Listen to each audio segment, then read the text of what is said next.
Hello, ladies and gentlemen. Welcome to part 5 of the Disco Elysium stream. I am your host, Iron Dragon. The last time we left off here, we were still in the Whirling in Rags. Apparently wanting to talk to Kim. Where is Kim? Ah, there.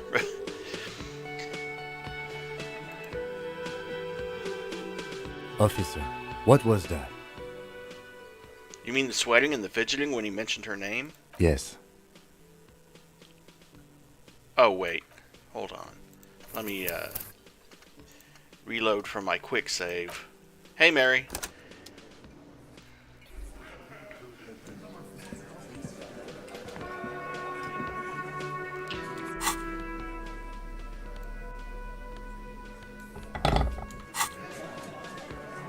Okay.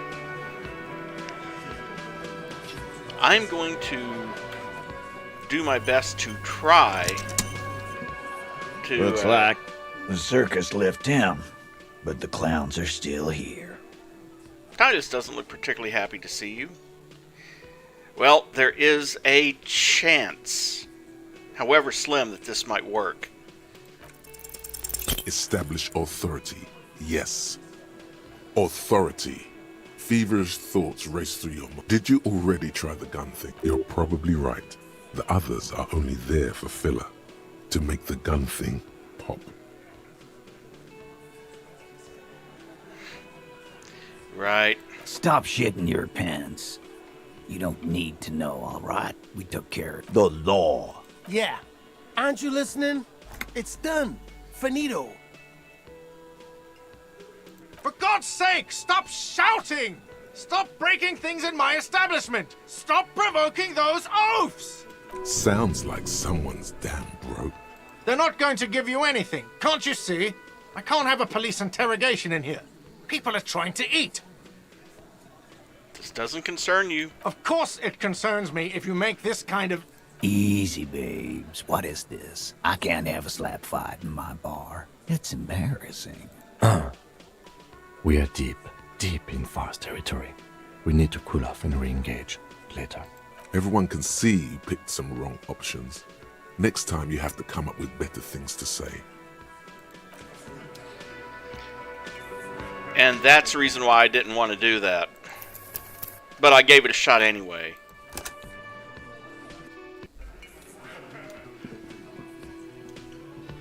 Anyway, we got other things to look into. Such as that guy who was in the apartment smoking. Oh, let's check the log here. Let's see. Locate a working firearm.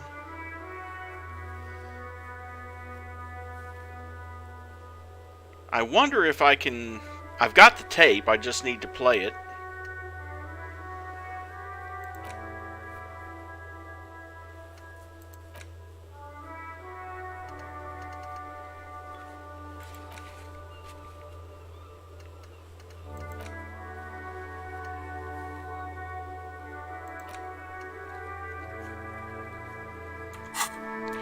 Well, let's go ahead and take one. It can't hurt me too bad.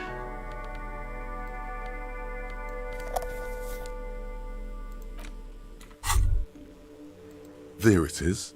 A brave little army in your pocket. The 1st Smokes platoon. 20 brave souls standing in salute. Ready to step into fire for you, sir. Pull one out of the pack. You picked the best one. This soldier is fat and succulent. What are you waiting for? Light up. Re-become yourself. Light up. Get a load of this rock and roll cop hair, people. Johnny Thundercop fishes a cheap lighter out of his pants. With a flick of the thumb, there's fire. A primal satisfaction. Here we go. Repercussions. There's a high risk of glory, with a mild chance, cool genius. Smoking makes you into an intellectual. Everybody knows that. It will help you concentrate a bit. That much is true. Thick, warm smoke gets sucked down into your lungs. Immediately, you feel a warm nostalgia fill your head, body, and soul. A nostalgia for yourself. The man you were in your youth. Johnny Thundercop is back, and he's chill as balls. In the bottom right corner of the screen, there's a cigarettes button. Cigarettes gives +1 to intellect skills. Logic, rhetoric, conceptualization, visual calculus, encyclopedia, and drama. This is good before a white check, but damages your health. And there is a thought that I don't currently have access to. If I internalized it, that would increase that bonus to a +2. And hello, Dyruger. I mean, not Dyruger, but D-Factor. But, nah, D-Factor, you're not going to see any disco balls in this. Disco in this game, I mentioned this back in the first stream, but you weren't here for that. In this case, disco refers to a fad that's already passed, and also it's a reference to the Latin word disco, which means I learn. Since he started amnesiac, he's relearning about his past. So it's sort of so in this case, Disco Elysium is sort of a play on multiple levels of meaning.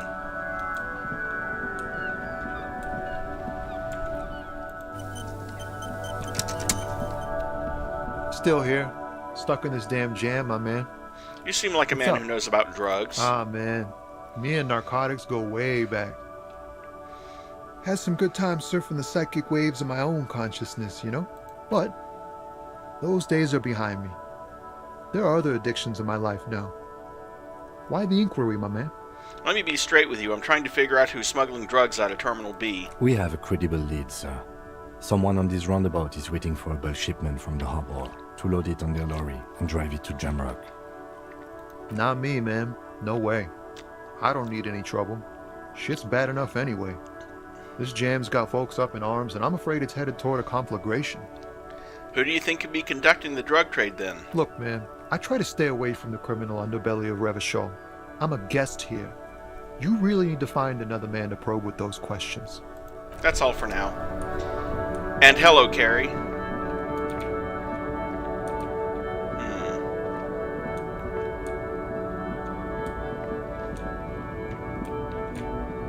Well, there's not that many truck drivers here.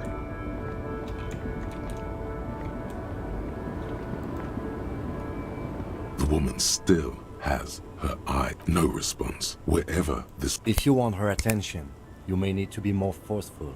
Where am I? Who are you? Like a magician recalling a subject from hypnosis, you've jolted her back to reality. Are you alright, ma'am? You were out. Never mind. I remember now. I'm still stuck in that traffic jam in the 50s. She adds with contempt. Well, when else would you be then? Back in Methka, during the time of the revolution. The sidewalks and cafes are filled with the young people. I was on my way to see a new Boyadero picture starring Gabriel Buenguerro. Until you came along, that is. So I take it you were in Mesk when you were young? Someone was. She nods as though her meaning was perfectly clear. Who's Gabriel Buenguerro? This is Gabriel Buenguerro. She shows you the photograph in the lavish A frame. strikingly handsome man looks straight at you, his head crowned with a wide brim hat. His hair is dark as an oil slick, and his jaw the most perfectly chiseled thing you've ever seen. He was the biggest star of his day. Girls used to faint in the aisles of cinema whenever he came on the screen. And schoolboys used to memorize all of his lines. She leans back, savoring the world she's conjured up. Someone, are these not They your are memories? someone's memories, boy. What difference does it make if it's me or not? They're beautiful. That is all that matters. Beautiful and true. And they will win. They're coming for this, you know? All of this. All of what? The world. The present. Sorry to interrupt your dreaming, man. I wasn't dreaming. I was there, Loman. It was early spring, and the man behind the black sun had just come out. The posters were 20 meters tall. Everything was golden. I bet those posters, if they were real, would be worth one hell of a lot today. You'd be surprised just how much movie posters in good condition can go for, especially the 4-part posters that they used to have, like back in the 1960s. Like for Frankenstein. Those 4-part posters, the thing is, they used to just tear them down. So I remember one, and I remember one show. I can't remember if it was Antiques Roadshow or something else, but they found a 4-part poster inside of an old suitcase that was being evaluated, and that 4-part poster was worth, I don't know, 6 figures, easy. While you, people, were tearing each other apart over your petty little revolution, in Methk, it was a golden age. The Republic of Mesk is a massive confederation on the Isola of Muindi, the world's largest state by territory. It's a petrostate, a constitutional monarchy, and, as of recently, an outcast due to its tilt to the far right. Right, I have some other questions for you. Police questions. Why not, Harife? It's not like I have anything better to do in this hellhole. She settles back against the railing of her motor lorry. Behind her, mountains of memorabilia, photos, and knickknacks lines the dashboard. What are you hauling? Diamonds. Really? Of course not. But wouldn't it be marvelous if I was? Okay, but what are you really hauling? Whatever stupid things they put in the lorry, I imagine. So you don't know what you're hauling in your own lorry? I quit concerning myself with that a long time ago. Besides, I don't drive the lorry for the cargo, if you know what I mean. She says that as if something narcotic is the real reason. I guess that makes sense, minding your own Of business. course it does. What did you expect? You seem like a woman who knows a thing or two about What do drugs. I need drugs for, Lowman? What I see, what I feel, the great adversary, no drugs can compare. That's not really what I was getting at. Then what were you getting at? This line of questioning is going nowhere. Try harder. What is it that you're hauling exactly? Yerma, Lowman, what of it? Okay, let me put this another way. Are you smuggling drugs through Terminal B? Maybe. Probably not. Makes no difference to me either way.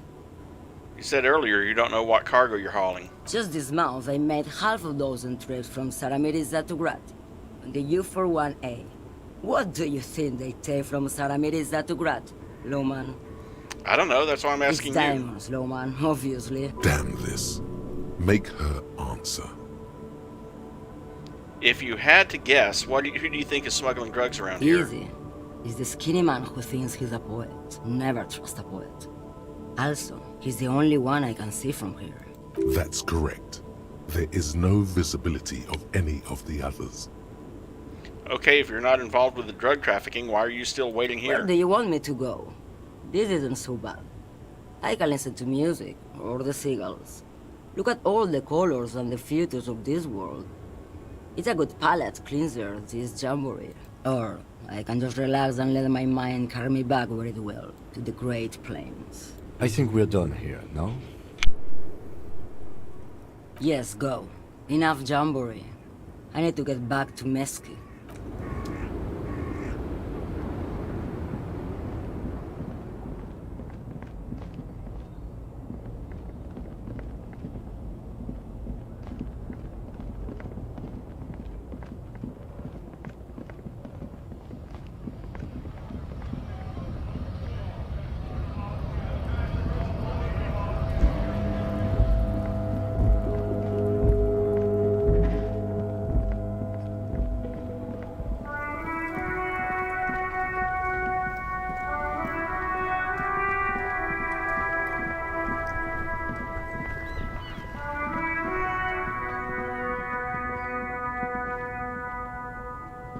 You see a Samaran street vendor. The name, Sileng. Happy shopping, officer. Everything. From out on the bay, a cool wind gathers. It sweeps into the city, tugging at the textiles hanging around the stand. Some distance away, the sound of a tin can clattering across. You're very cool. Bang, bang, bang, bang!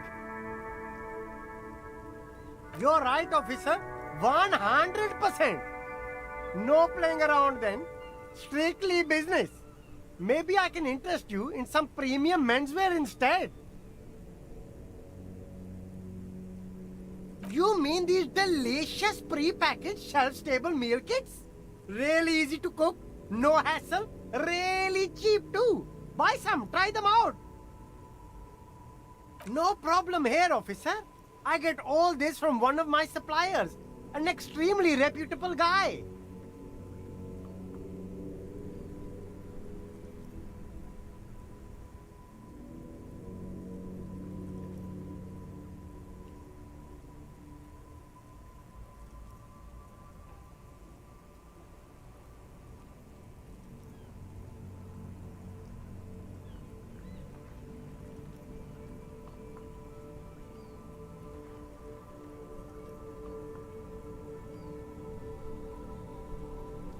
Wait, Humanix, humanitarian aid. What?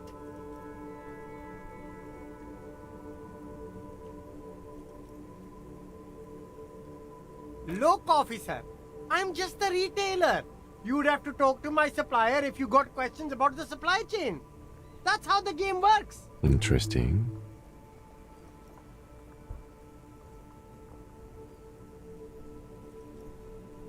Me? It's a boring story, officer. Who cares about the past? I'm all business now.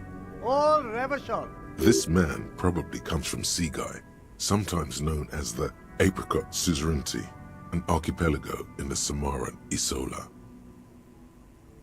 Sea guy, apricot suzerainty, it's all the same to me. It's all cool. I'm interested in sales. Go ahead, let's make one. Super high quality, friendly prices. Only the coolest goods in Revachol. I've got sneakers, speakers, extremely comfy pants too. Try them on right here. No shame, only freedom. No need for discounts at ceilings, officer. Everything's already on sale. Anything you want, 50% off. But did he first mark them up 100%, just so that he could put them on sale? My man, you know how the game is played. You and me, we should work together. What do you think? Shake things up? I'm an entrepreneur, officer.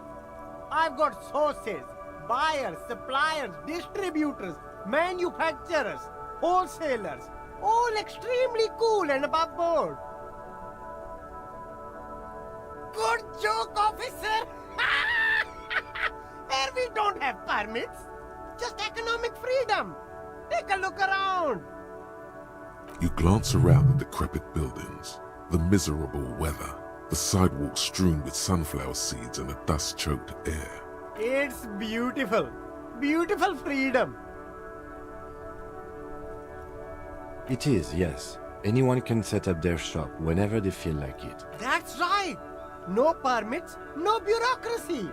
That's why this city and its law officials are so cool. Hyper cool. Anything for you.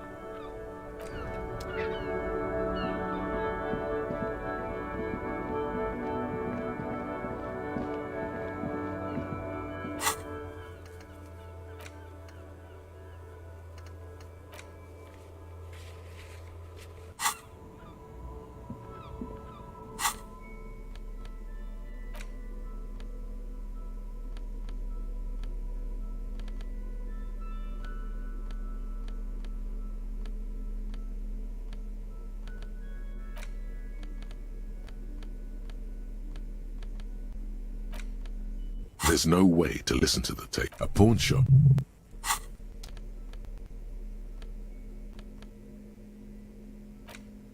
An An intricate web of blue lines stretches across the torso of the hanged man, from the right shoulder to the solar plexus. Each time the lines intersect, a small white star is formed in their crossing. Hundreds of fading asterisks riddle his skin. Their concentration is highest around his heart. The pattern still kind of has an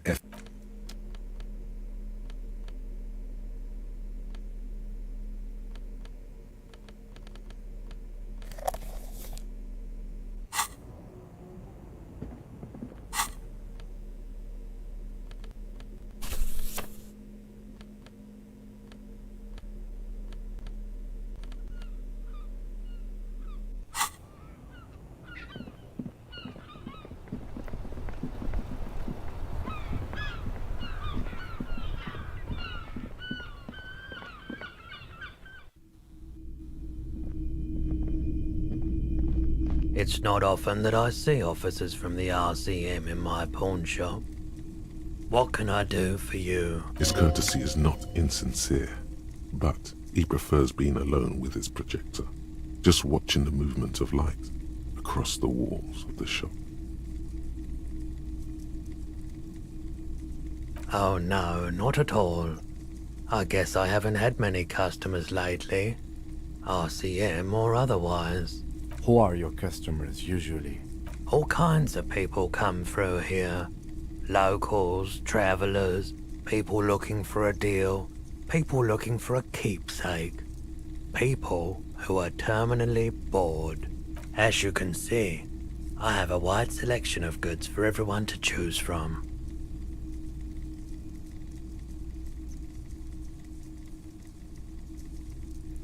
It keeps me entertained. Entertained? He might be high. If he is, on what?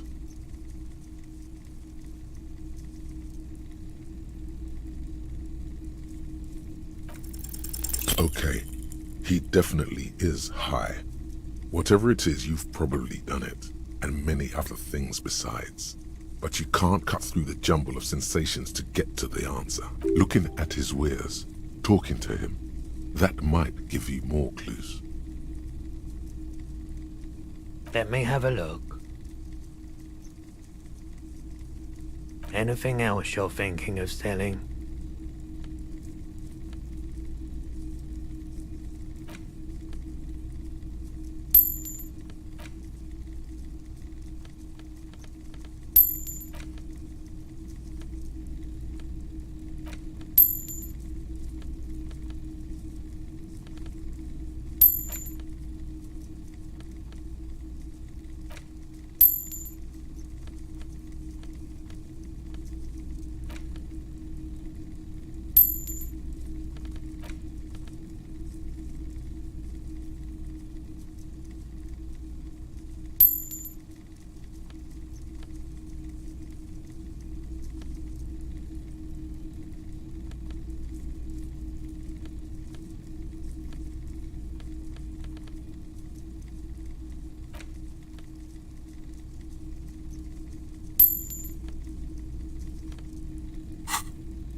I'm not purchasing any more clothing at the moment.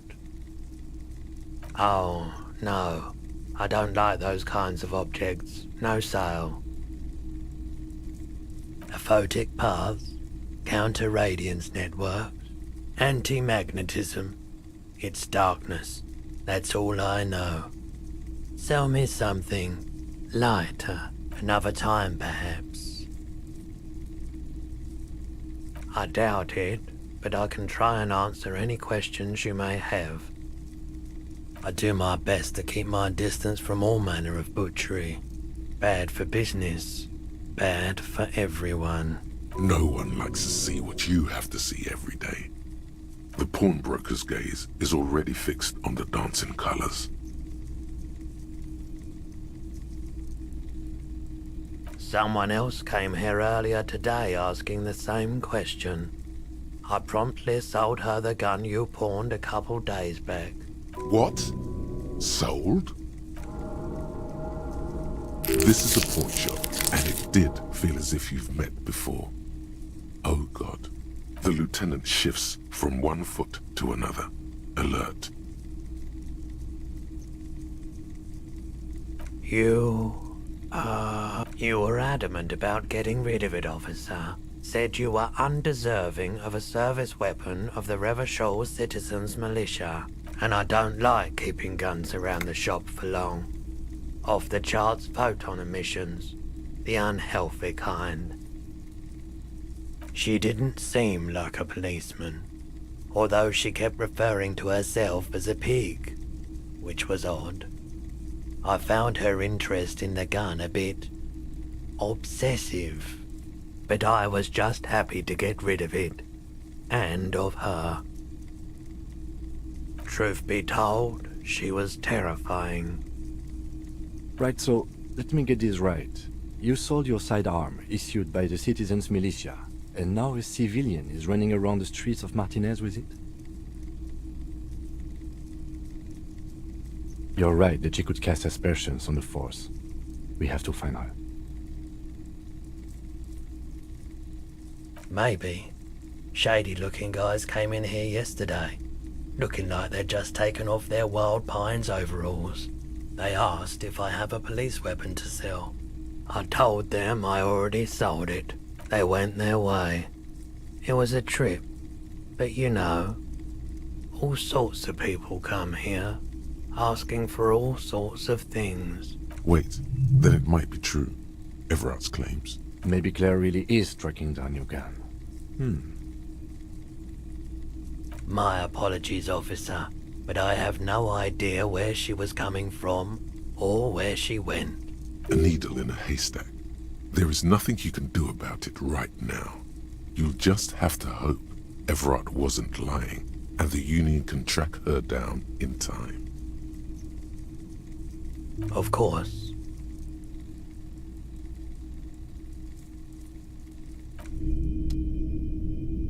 The boomboxes wait on the shelves, and your boombox, that gold and amber Harmon Waushi, stares at you longingly with its tape reel eyes. And here you are, quality sound reproduction on the go. It'll play anything, wherever, turn any tape into a conversation of sounds and shapes.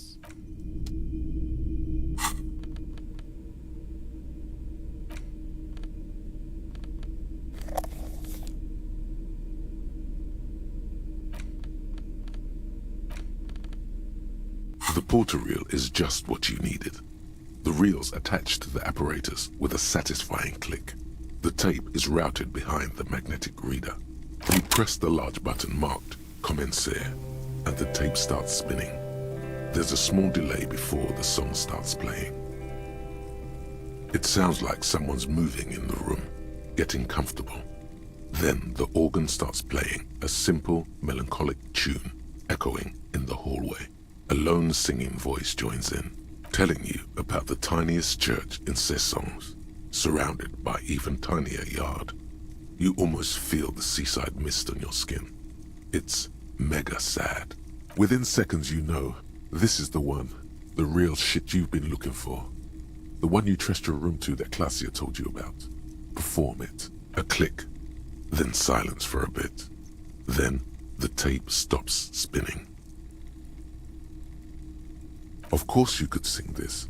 You could take sad to a whole new level with this.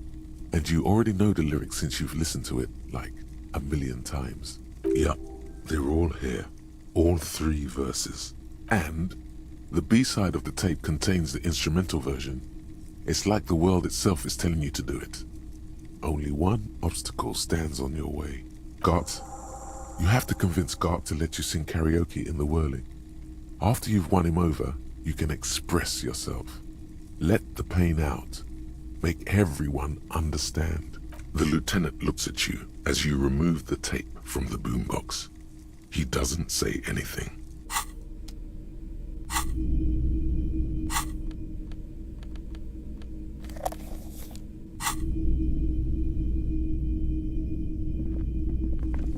You see rows of toy soldiers guarding the rest of the trinkets displayed on the table. Some on horseback, others in rags, others yet in bright blue uniforms. All are stern and unyielding in their...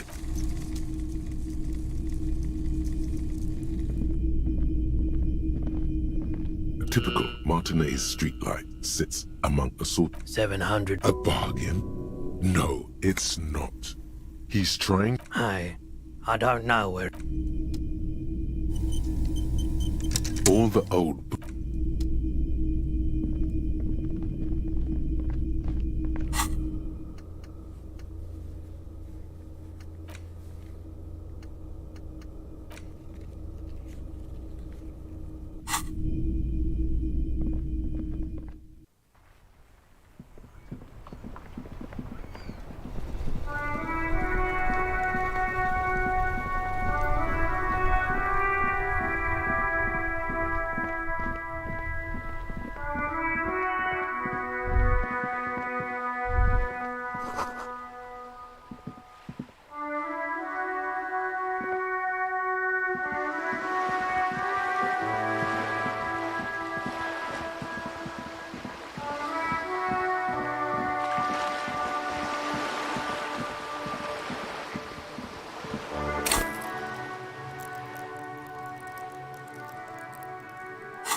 You're back. Good. What can I help you with? On the contrary, officer. There are yet camionneurs you have not talked to. And don't look so surprised. In a time like this, it would be strange if Wild Pines didn't have eyes on the harbor. They must have someone in an overlook position, near the gates. I suggest you go back and canvass for more suspects. By love, you did.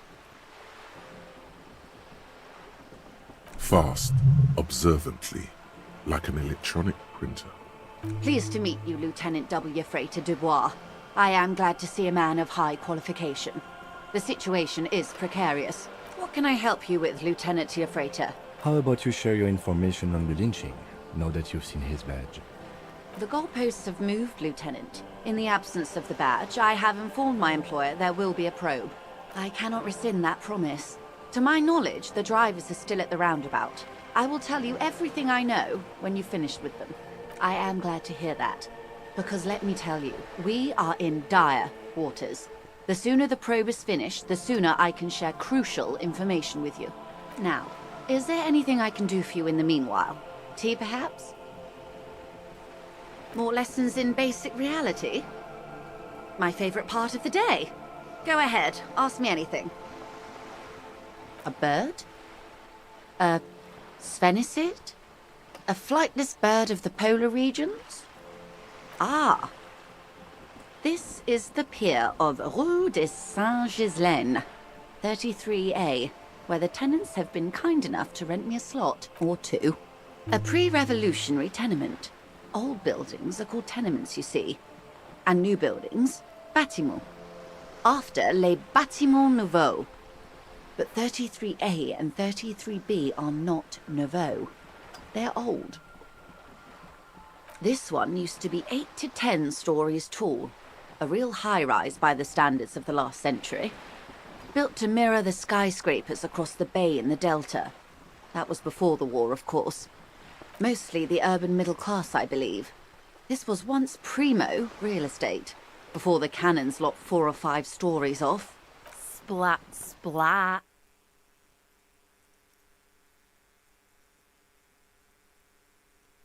Wonderful.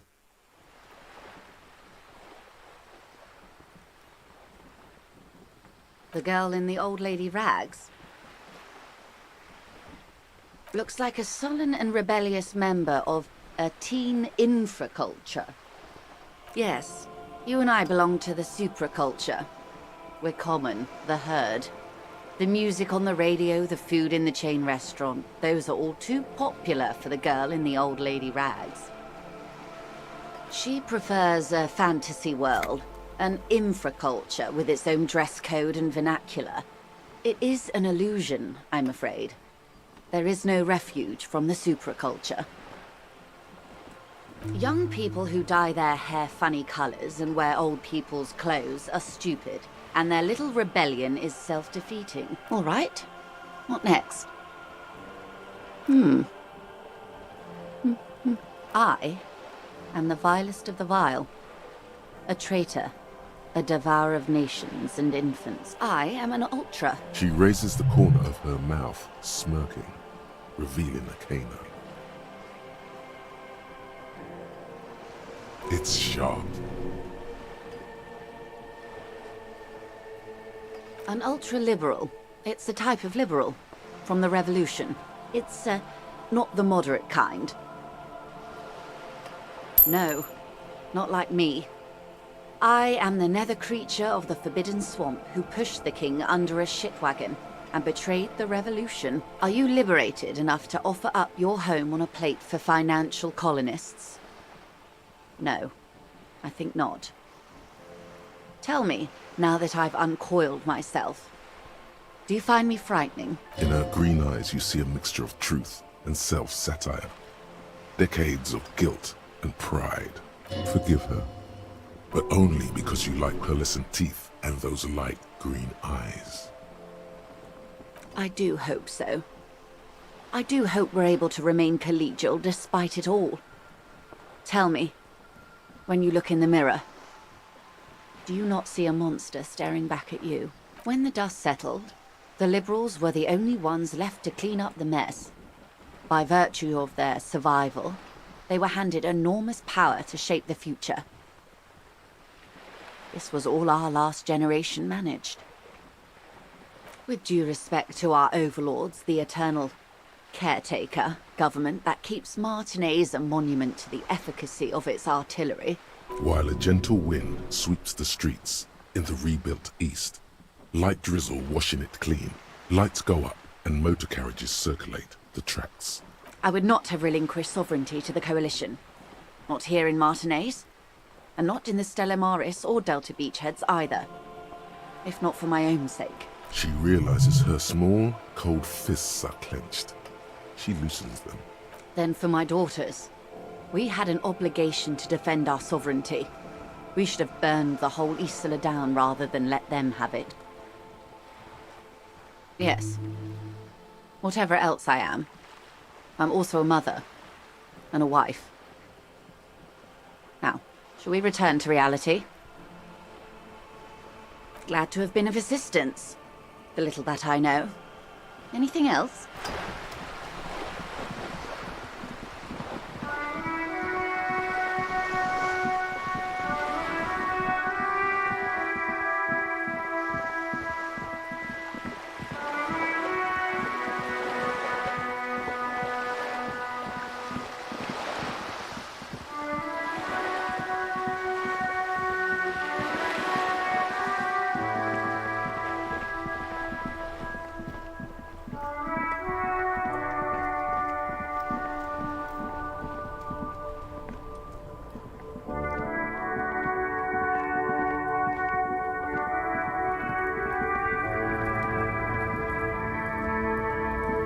Looking for something? You could push him by asking him to show you the soles of his boots. He definitely looks like someone capable of a lynching. Drugs? They're shit, man. I don't let anything pollute my body.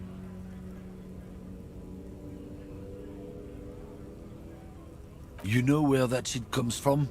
Sarah Miriza, Safre, Ilmara. They take the money from our local junkies here and then use it to outcompete us in the manufacturing sector. They know they can't beat us in a fair fight, so they have to get us to weaken ourselves somehow. It's racial sabotage, racial economic sabotage. Not in, not out. I'll never betray the purity of my tribe. So you're telling us that you don't know anything about drug smuggling through Terminal B? I don't know shit. And if I did, I wouldn't tell you. What do you think? I can't leave the lorry unguarded. Stuff's been getting looted lately. It's those little kips sneaking around at night. If they touch my stuff, the bosses will be on my ass like ass cancer. There was a bunch of spilled boxes in the back of a big lorry nearby. Yeah, I knew that guy. He was an honest driver who loved this country. We were having a good debate about genetics at the Wheeling in Rags when some kip boys smashed his luck and took damn near everything. Lost his fucking job over it. Since he left, I haven't had anyone to talk to. It's a fucking travesty is what it is. Isn't it obvious? Fucking Sealang, that beady-eyed South Samaran. His little side business is a scam. I wouldn't be surprised if he was peddling drugs as well. That's the one. His tribe are natural liars. It's in their blood. Is your man alright? 100%. He's a lorryman selling his employer stuff. Broke the seals on his Humanox lorry. No doubt he's selling drugs too. I wouldn't be so sure about it. Not until we've heard what Sealang himself has to say. Guess so. Been admiring the stompers, right? For sure, I can demonstrate them. On the bottom of the man's boots, you see an intricate tangle of threads with no immediately discernible pattern. The wind howls over the bay of Rivershore, a cascade of cold air flowing through the tangled city streets. It sure is. Custom made. Cost me a pretty penny. You'll see when the time comes, officer. True patriots carry Revachol in their very souls. Technically, you're stomping on Ravachol every step you take. I know you people don't understand poetry.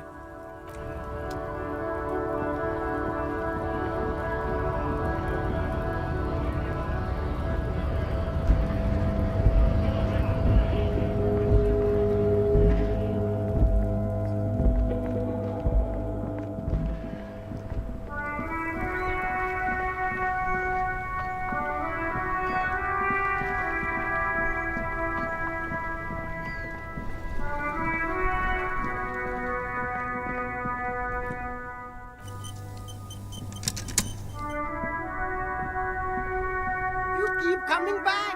That's good, officer! Keep browsing those clothes, keep saving that. Gotta prepare for springtime.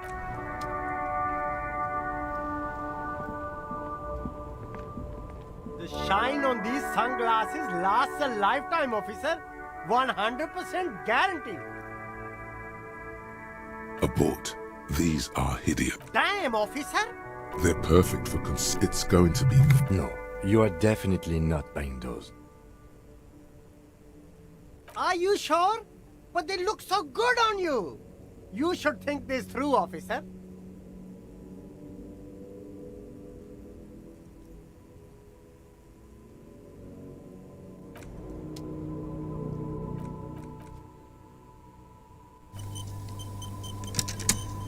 Everything's still cool here, officer. Drugs? I don't go in for that, officer. Drugs ruin lives. Unless you're into drugs, of course. In which case, drugs are excellent. Mwah! Tasty, tasty drugs.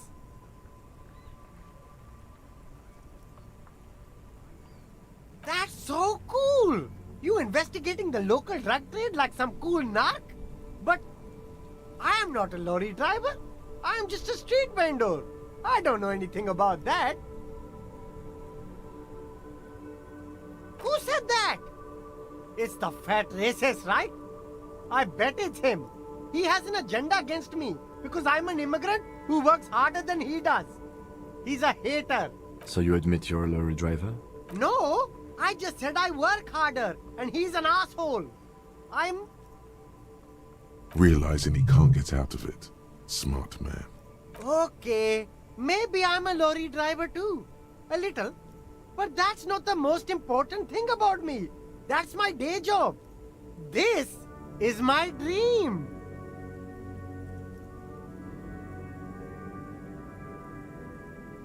Nothing. I told you. I'm not a dumb guy. I don't get involved with that crowd. And what crowd is that? Crowd. You know, the drug crowd. There's more here. He's afraid of this crowd, whoever they are, more than he is of the racist lorry man. No use. He's not telling. Okay, look. There's bad people doing bad things here. That's all I know. Please don't get me into this mess. I spent 15 years working my way up. Here we go. There's a tiny bit of truth on the table. Zoom in on it. It's a she, okay? The other drivers call her the lady driver. You're better off staying away from her. The way they talk about her, she's no lady. Interesting. Could this driver be connected to the Hardy Boys?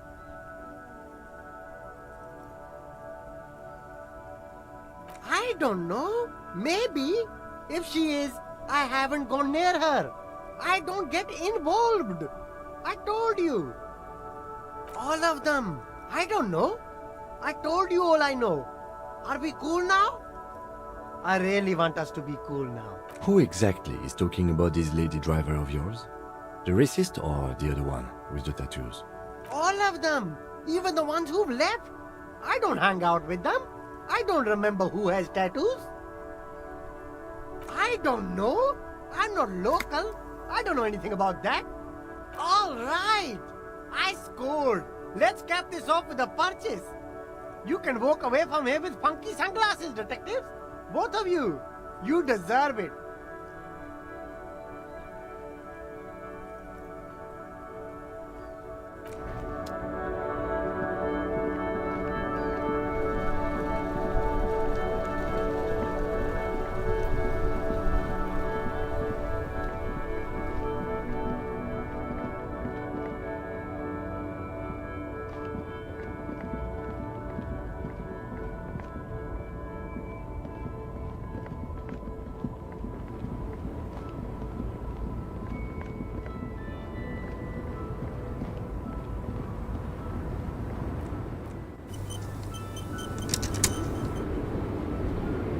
The woman is still hunched over the railing, her head swaying to the music. Huh? What is it? What do you want? Did you just call me a lady, Sheriff? She clearly doesn't think she's a lady. Don't repeat it. I'm not that either, Sheriff.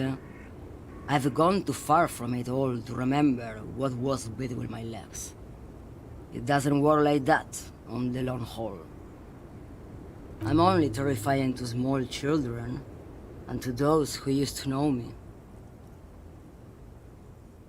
Because they can no longer recognize the person I once was. The big ones, the trucks. There's no women and men there, it's all just... In the middle of this town, there's a ghostly motorway. It takes all the people where they want to stay. You feel very cold suddenly, as if standing face to face with a terrifying adversary. Then the feeling dissipates, and all you see is an aging woman. How should I know?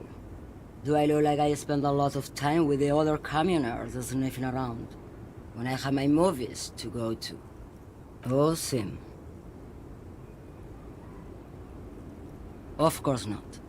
To truly understand the Boyadero, Boya for short, is a cowherder from upstream Magritte, the great steppes of northern Mesk. He is a rugged individualist and explorer. It's an old ballad about a young girl who falls in love with a daring boyadero. He promises to marry her as soon as he returns from the Western Plain. Of course not. The boyadero returns from the Western Plain a changed man.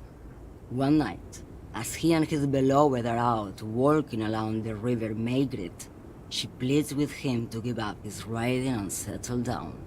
So the boyadero strangles his beloved and throws her body in the magret.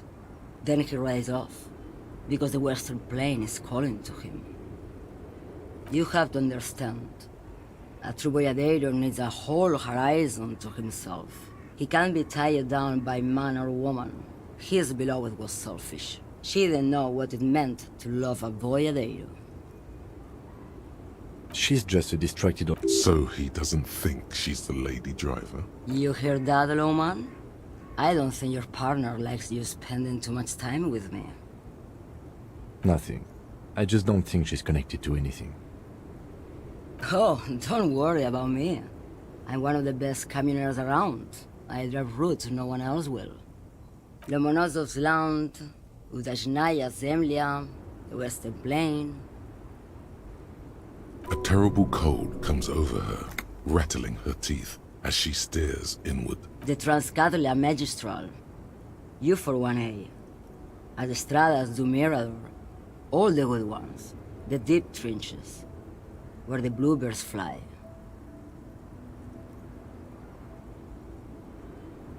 You go right ahead, Loman. Is that all you woke me up to say?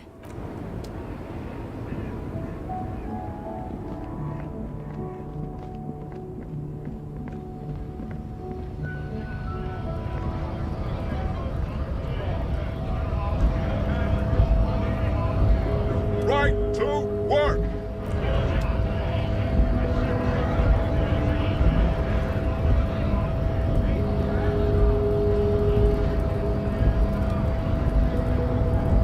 Hola, wandering man. How can I help you? Yeah, the janitor who gave me the key to his apartment said the guy's a bit of an asshole.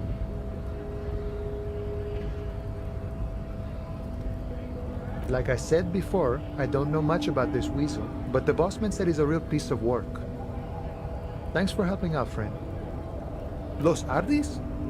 They're an independent militant group. A bit too high-strung, but they're sort of like you. Preserve the rule of law and all that. Except it's Everard's law. But really, they're just like you.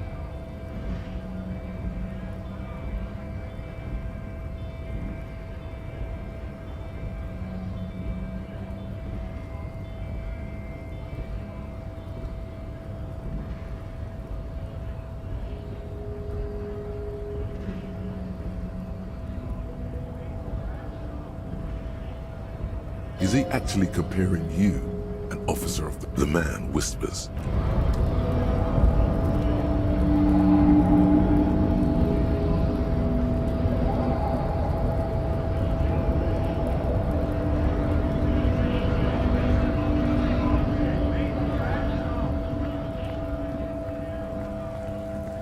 Looking for something odd?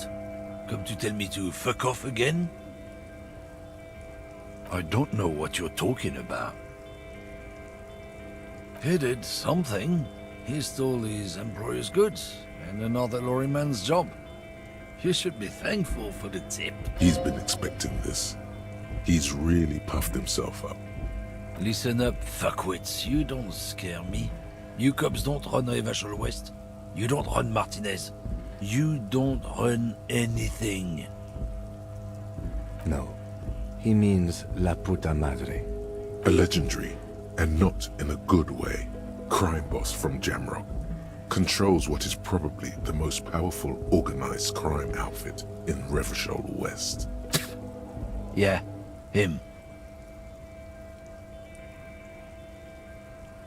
Then I presume you are familiar with his peonies. Yeah, they're his little bitches. He's got them all over the unions. Not just the unions. He has peonies everywhere. Some say he even has them in the RCM. Dirty fucking peonies who'd do anything for him. Multi-ethnic drug addicts. You're not peonies. You wouldn't be investigating a drug thing if you were. No, of course not. We are not peonies. But if we were, and one of Madre's drivers were to be stealing from him, then it's a good peony's job to find out who that is. It's not a hard job. It won't take a long time. It won't make Padre Madre angry. But a stupid fucking racist is standing in the way, protecting this fucking thief. I'm not scared of you or the mob. I'm under the protection of the Lorrymen and Carters Guild. You've seen that corpse in the ceramic armor there. Did his shitty little guild protect him? Nah, you wouldn't just leave him out there if you... The lieutenant turns and gives you a barely perceptible nod. Be careful. This man's still got some fight in him, by the looks of it. It won't be easy to break him. Men like this only respect two things: strength and fear. Time to turn up the volume.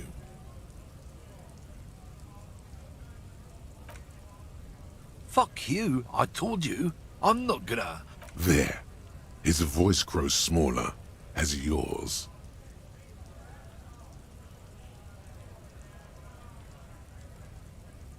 Look, fuck you, man. It's some lorry down there. Green, banged up thing. I don't fucking know who she is. When did she go away? I don't know. I don't even know her name. She just rolls with the fleet and acts like a big shot. Some dyke, probably. I haven't even seen her for days. Now it's not a big deal for him anymore. This is how he saves face. Past the monument. Down there. The Green Temple.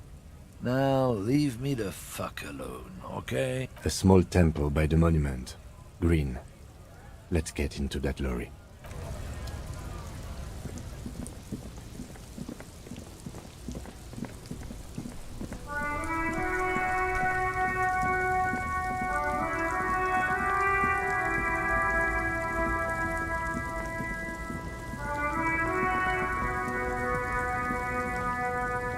This green found, A to Z, contemporaire, is parked in the shadow of the ruins looming overhead.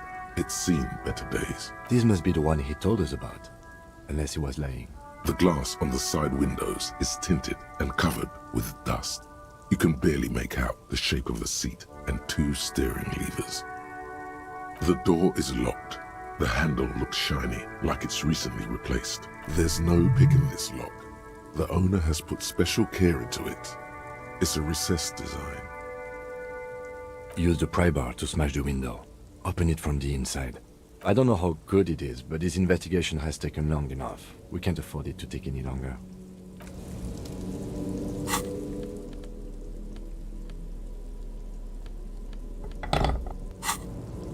This screen found A to Z, contemporary. This screen found A to Z, pry bar in hand.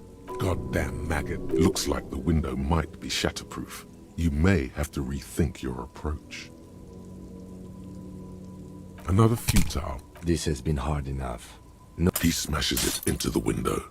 Droplets of glass fly everywhere, shattering over the lorry floor and pavement. You can just reach in now. It went better than I expected. Open it from the inside. The smell of cigarettes and perfume welcomes you. The cabin inside is plastered with old movie posters. Actresses smile from the walls. There's a radio transmitter in the front and a toolbox tucked under the driver's seat.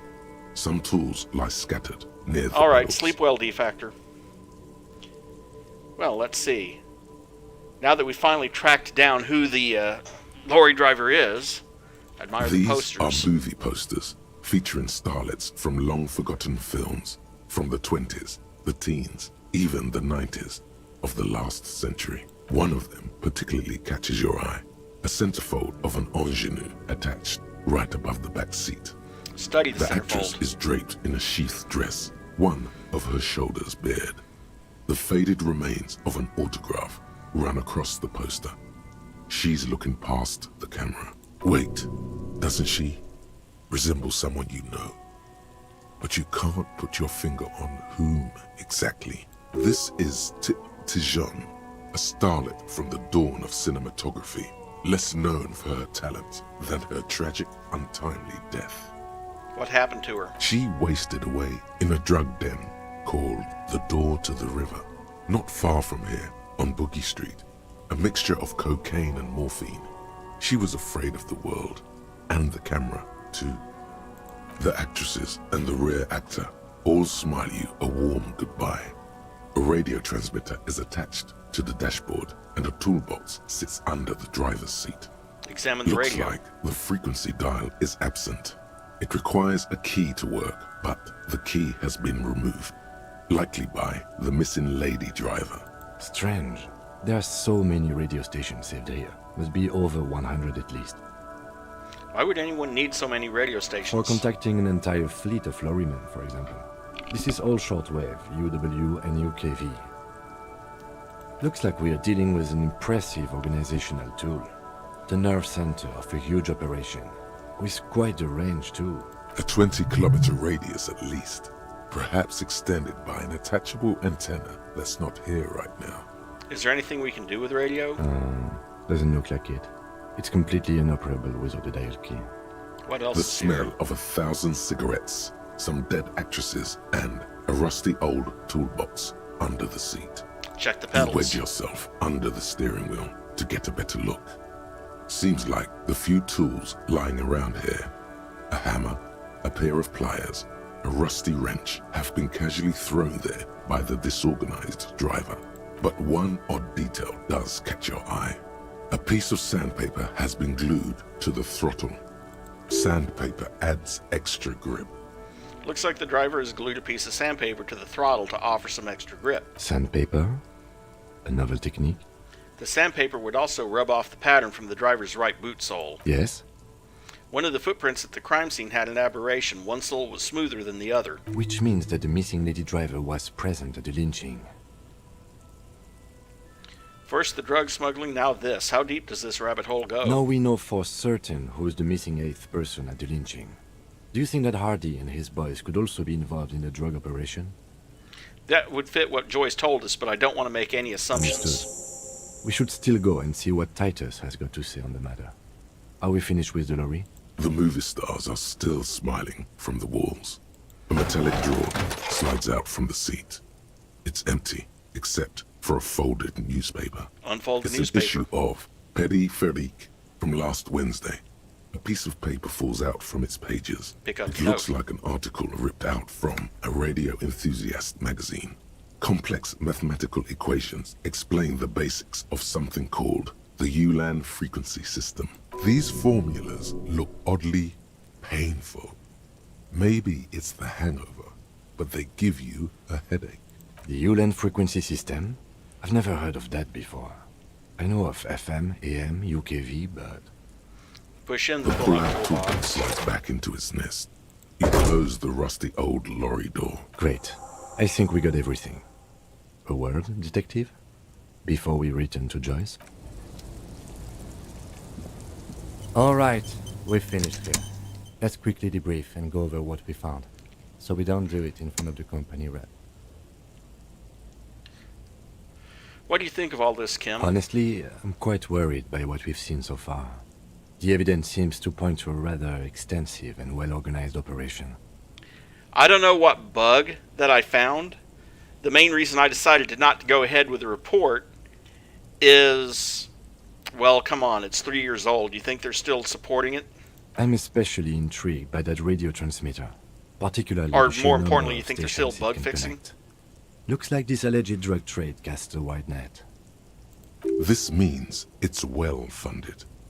Technology like that, a major player must be financing it. I'm not sure what the Ulan frequencies are all about, but they may hold some significance. Perhaps it's a better way to connect between fleets while avoiding frequency bleed, or maybe it's used to tap into RCM networks. Listening in on your calls between you and your station, a worrying prospect. And last but not least, it looks like the Hardy boys knew this driver, as we know that she was present at the lynching. This may be the Union connection we've been searching for. The probe and the case converged, he thinks. This was quite the find. Will the RCM open an We investigation? should return to the murder case. See what Joyce tells us about the lynching. When we are done for the day, I call my station and suggest our narcotics department look into it. There are more than enough grounds to start an official investigation, sometime later when we are done here. We do not want to get caught in that. He stops to think. What are you The thinking? fact that one hasn't started already gives me pause, An investigation, I mean. Especially if the Madre grouping is involved, and I can't imagine they aren't. It's certainly worrisome. Corruption? All the same, I don't like the idea of internal affairs descending on the matter. That won't help anyone either. So it turns out this is connected to the Union. Oh, it is connected. Like huh? Joyce told us, yes, domestically. But don't expect to bust this open during our stay here. At best, this is an angle we can use against them, to other ends, as extra ammunition. Meaning, someone as slippery as Everard won't be caught by a couple of cops and some stuff they found in some cabin. What about the movie posters? How do they factor into all As this? elegant as they are, I don't think they are relevant to the drug trade. Don't be fooled. Desire always plays a role. Maybe the trader is some sort of cinephile. Yes, well... Okay, debrief over. After you. And thanks for the information, D-Factor. I hadn't actually checked on that. Hey, officer, got a minute? So he's calling me over now? I, saw you poking around in Lady Driver's lorry. She in trouble? Sorry, man, I can't disclose the facts of an official investigation to you. It's that bad. Man, what should I do? What should I do to help her? No need for you to do anything. Don't worry, the police are looking into it. Yeah, maybe I should just keep my head down and work on my rhymes while I can. What's the plan with those rhymes anyway? Oh, you know. Tommy Leham's gonna be a musician. Sprechgesang, but with beats. I've got a lot of free time on the road to hone my craft. Why Tommy Laham? Tommy Laham was taken. My real name's Jerry Lafitte. Tommy's way better. Good luck with that, Tommy. Gotta run. Yeah, you too. Okay. So now I can go over and talk to Joyce and tell her I've found out about the drug smuggling. Finally. Let's put that away. We don't need that anymore.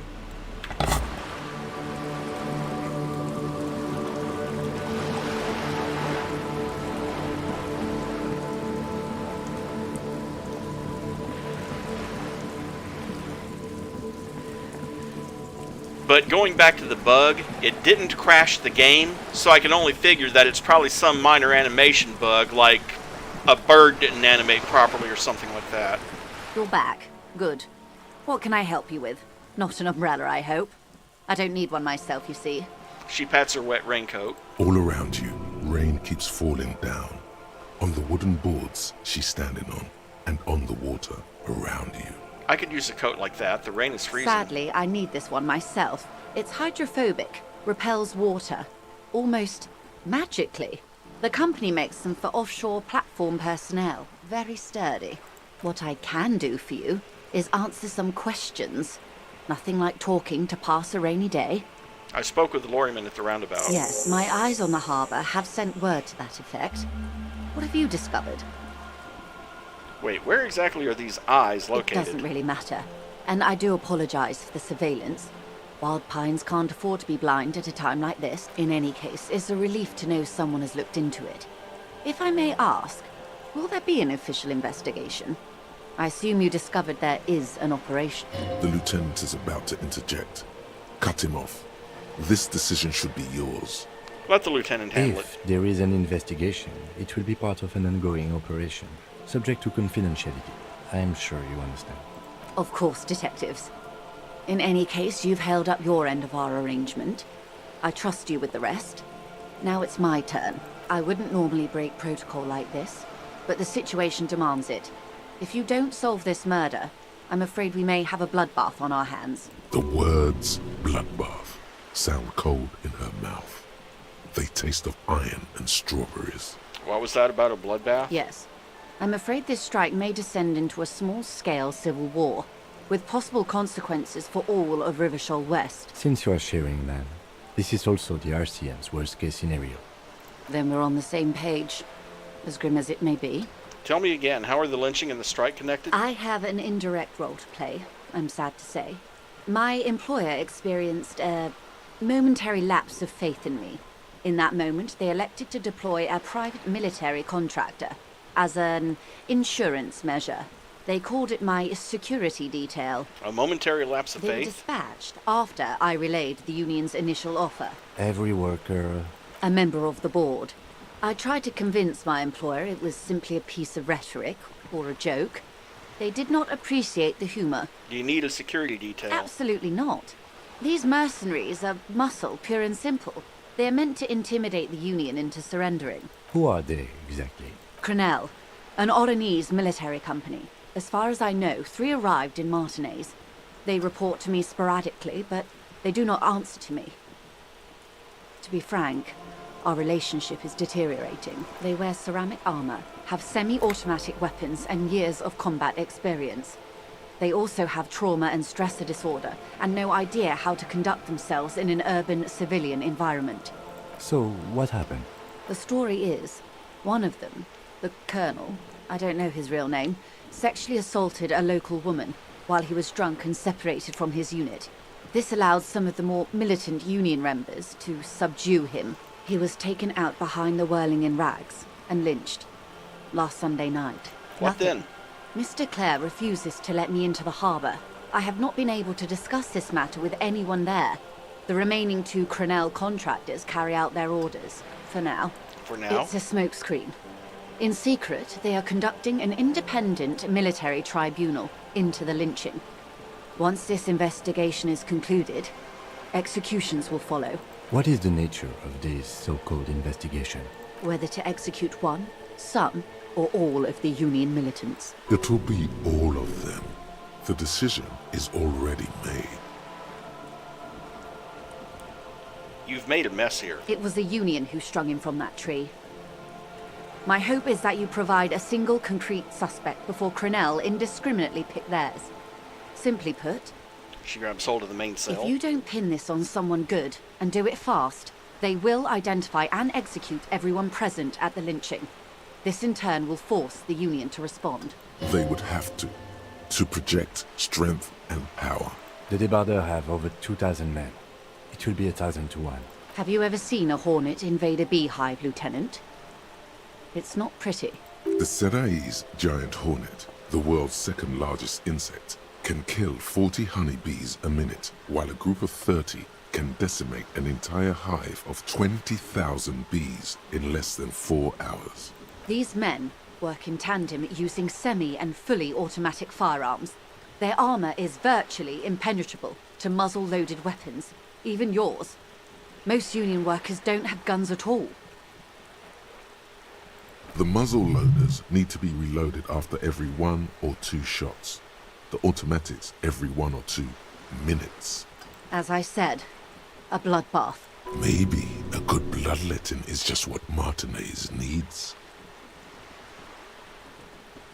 I can't see it happen. Too many things would have to go wrong first. Too many things have already gone wrong. Lieutenant Double Yefreta Dubois. All we can do is keep that which is not from following suit. One single concrete suspect delivered into civil court, and I may be able to defuse this situation. What can you tell me about Crenel? Not much. Their public resume is relatively good, as far as private military contractors go. I believe they were once called Downwell. They boast a long list of clients: Saint-Baptiste, Welchman Lorenz, Eendracht. A warning sign, however. The operations concerned all take place in 3rd or 4th world countries. Guarding facilities, escort missions and such. Meaning they're used to operating in war zones. Yes. All the good conflict corridors, Supramundi, Yesut, the Seminese Islands, countries that don't have a good record reporting atrocious military conduct on their soil. Sounds like maybe the Colonel went a little native during the course of his duties. I wouldn't go as far as to use that term, Detective. What, going native? Yes. Feels like there's a good response here, but you're not coming up with one. Anything else you got? Sadly, no. Before this happened, I had little interest in them. Now that I do, I don't have the resources. She thinks. If you still have access to the ICP's database, you could run a better background check than I ever could. It may take some time, though. She thinks again. The International Collaboration Police, ICP, is charged with coordinating law enforcement activities in complex multinational investigations. Their database is the single largest source of information in the world. Do you know a lot about the inner workings of the RCM and the ICP, ma'am? In my line of work, it pays to do your research. I was prepared to deal with the RCM. I did not think I would be dealing with a group like Crenel. Could you contact the company, tell them to call them off? I have. And they will. However, these orders take time to reach what is basically a rogue unit out in the field here. Until they do, it's all on us. You said the deceased assaulted a woman? Or he didn't. This is information passed on to me from some teenagers loitering around the canal. I cannot testify by it. Why did these teenagers by the canal That say? the man was killed because he assaulted a local woman. I've asked around a bit. This seems to be the accepted story around Martinez. The lieutenant consults his notebook, his eyebrows knitted in concentration. Odd.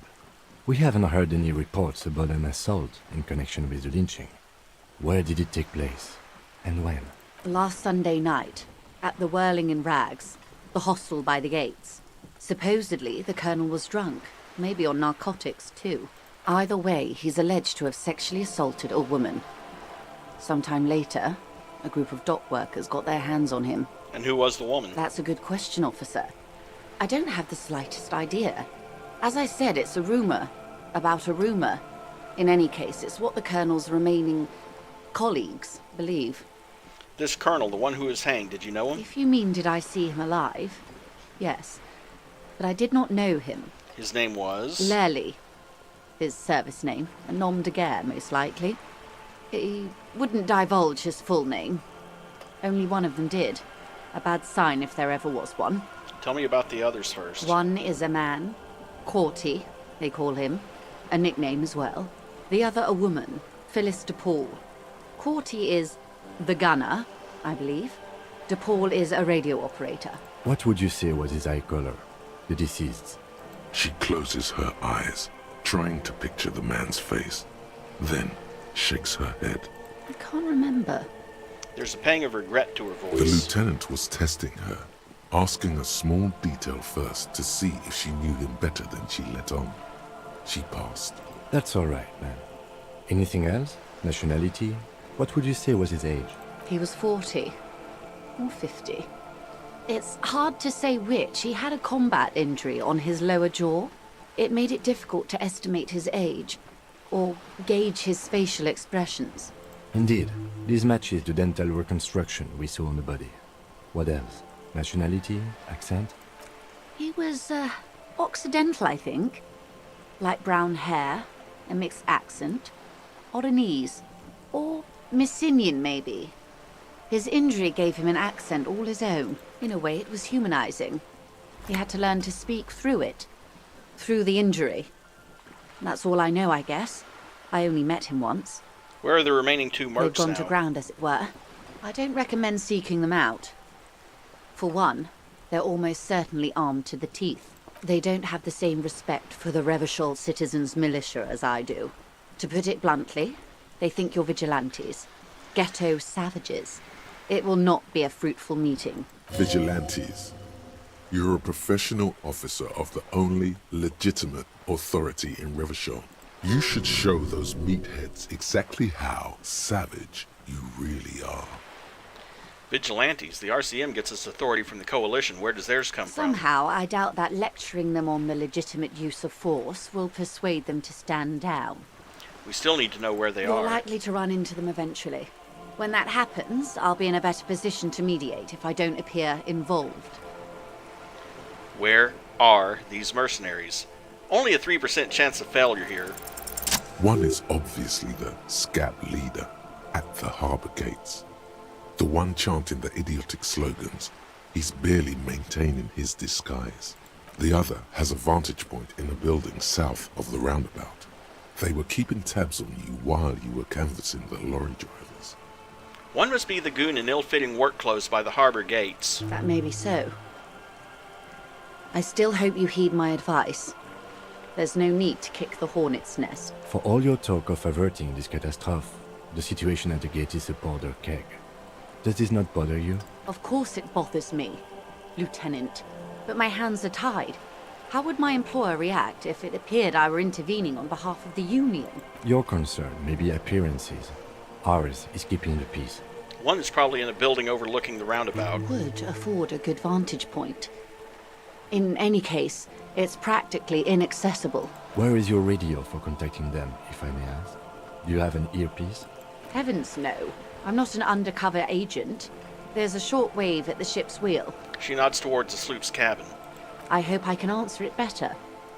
How much time do we have? Until the executions start? Truthfully, I don't know. It depends on their progress identifying the members of the lynch mob, and their impatience. They don't report their progress to you? Not on this matter. I'm afraid they consider this a personal initiative. There is a brief silence. Seagulls squawk over the bay. It's a matter of days, not weeks. That's enough for now. I am sorry to have been the bearer of bad news. Now, If there is anything else I can help you with, please ask. Now can you tell me about these tattoos? Of course. Excuse my hesitation before. She reaches over the guard wire and takes the photo, holds it in her hand. For about half a minute, in silence. It was taken with a trigette not long ago. This is the man's upper body. There were no more markings on his hands or legs. Stay quiet, observe the woman's expression. Her mouth is relaxed. The accordion lines near her mouth vanish. The pearls of her eyes move slowly on the photo's surface. What do you think? Sorry. I was trying to see if I can read the web of interdependencies between these points. The stars. She points to one on the photo paper. I can't. But that's how you read this story. The points themselves don't have letters, numbers, anything. Their size, location on the body, and distance from each other tells you what they represent. Like blooms in a pattern? Close. Port cities. This is an Oronese map of the waterways, a sailor's tattoo worn by wayfarers of the Dolorian century. Over 300 years ago, the sailors would mark their bodies to map their travels. What is the use of this map? The sailor's soul would use it to fly back home if they should die abroad. This is a sort of contraption to be reeled back in by. The silver cord, they would call it. What travels did the dead man make? Quite a few. Vredefort, the Oronese capital, traditionally stands on the right shoulder. He started somewhere near here, I think. What next? Then he made his way to the Pretto Grande, through what I think must be the Stutz Canal, an artificial channel through the Occident. From the Pretto, he sailed to the Insulindic Ocean, first the Semines Islands, then this. She points to his heart. What is that? Revachol. Those are the two constants. Vredefort on the shoulder, and Revachol in the heart.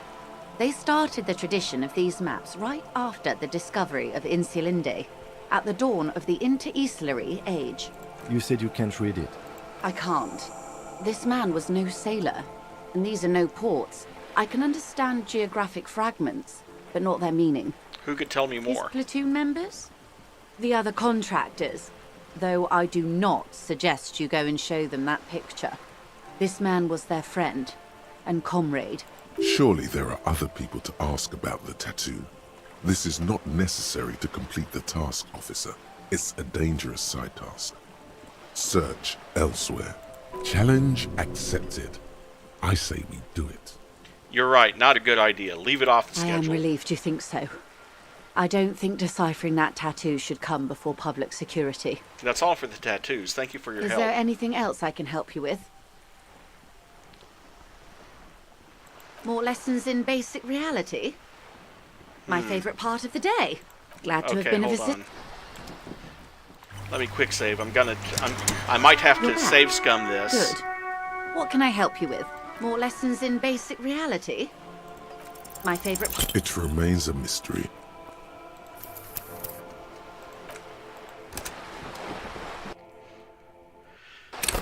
Do I have anything that increases my esprit de corps?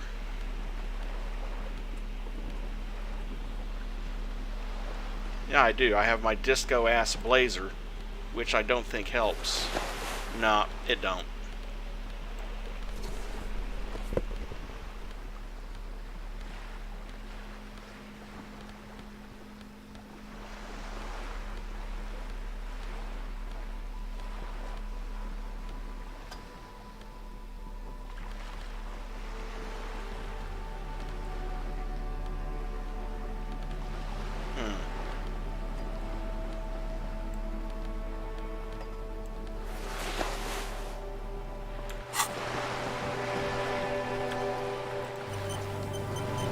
You're back. Good. What can I help you with? More lessons in basic reality? It remains...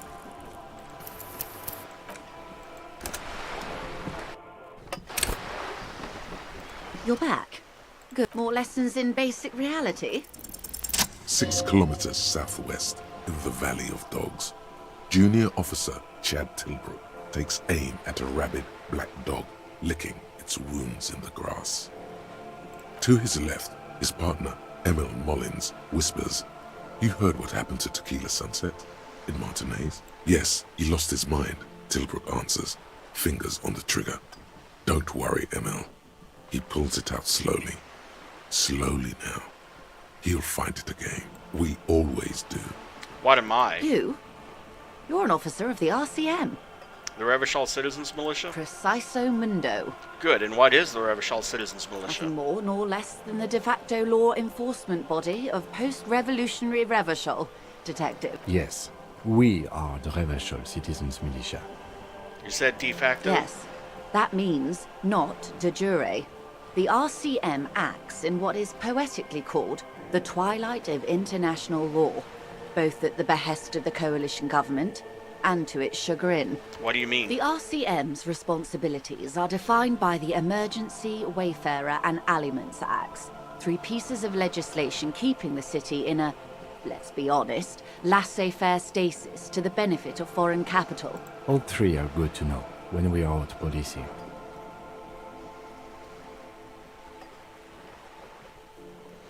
So I'm basically one of the good guys. Or so I'm basically a thrall to foreign interests, or so I'm basically a lackey of capital. There's nothing basic about your role, Detective. It's true that the RCM keeps everything the way our seemingly permanent, provisional rulers like it. Yet, on the other hand, I know these people. I deal with them daily. Let me tell you, dear, they are not fans of you. Why? The post-revolutionary decade was a disaster for the coalition government. Revachol in the 20s was hell, especially on the west side of the river. Gang warfare, a botched privatization scheme, a nuclear pile meltdown. They called it the international zone because no nation wanted to claim responsibility. The RCM restored peace where the coalition failed.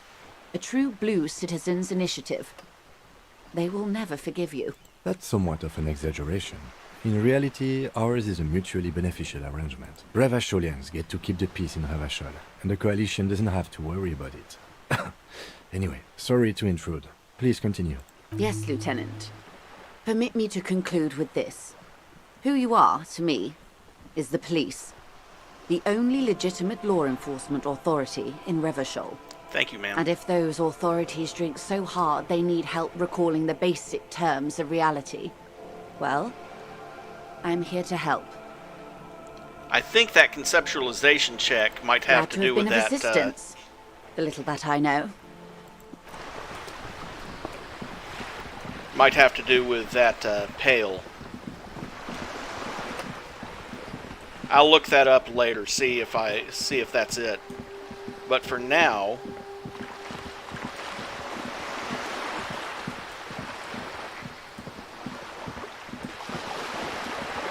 For now, let's return and go confront the Hardy Boys, if they're there.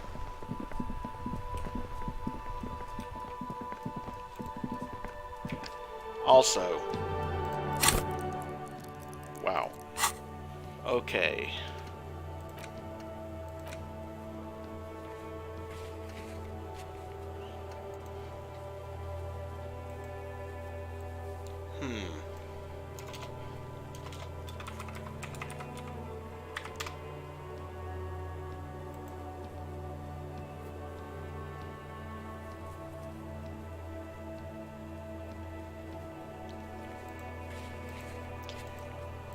Okay, so the victim's tattoos, that's asking the victim about his tattoos.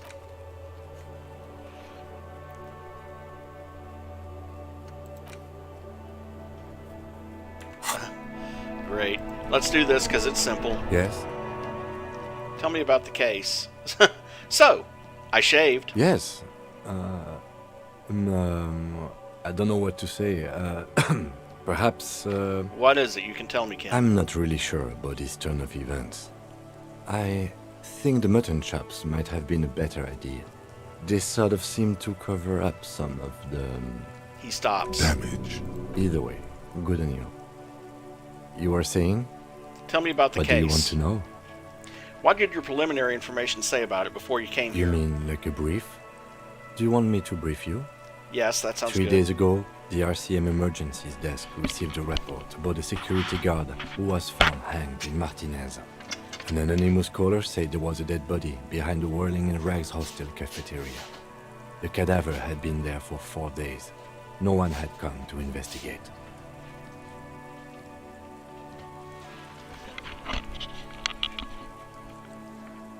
During that time, the victim had been stripped of his belongings.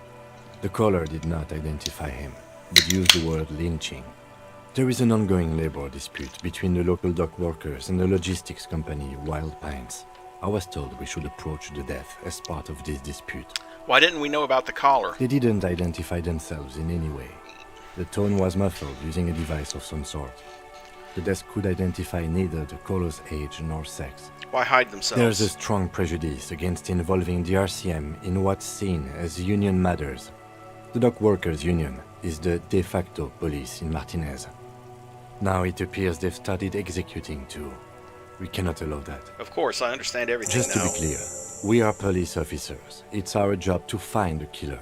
That's the case. Uncover and arrest the killer. If we're from different precincts, why are we on the same I'm afraid case? you and I are pawns in a pissing competition. You don't know? I assumed you were in on it. Tell me about it. What's there to say? It's just stupidity. What kind of The stupidity? cop kind. Our precincts can't decide if Martinez is part of Jamrock or the Industrial Harbor. Yours or mine, as if we somehow own parts of the city. Typical street gang mentality. So we've let the union make a mockery of law enforcement here. And now it's come to its natural conclusion. Ah, so this is a struggle over who runs Well, Martinez. sort of. It's less a matter of who gets to police Martinez than who has to. It's an orphan district, in other words. I think the dispatch desk just told both our stations about the hanging. There was quite the brouhaha at the 57th, I can tell you that. Time to settle it, they said. Cop off. But I assure you, I am not their finest or toughest with 102 cases solved. What I am is least interested in a pissing competition. So he volunteered to represent the 57th, but not out of competitiveness. On the contrary. What's special about Martinez? Martinez? Nothing. It's just a puddle at the end of some drain pipe. No one cares about this place. They care about sports. Most of our colleagues don't even know how to get here. North of the interchange doesn't exist. A tremble comes over you. Another after effect of ethanol poisoning, perhaps. Feels like leaves do when they rustle in the breeze, somewhere far away, below the turbine. The 41st and the 57th. The lieutenant was right. It's not about who gets what's north. It's about who doesn't. I wonder what this says about me that I was sent by my station.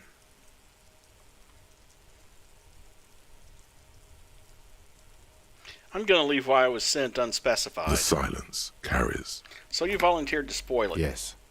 I am an unrepentant spoil sport. The lieutenant appears pleased with this. Okay, enough of the competition then. Tell me Yes, something it's else. a wholly pointless matter. Forget I ever mentioned it. He's actually glad it's addressed now.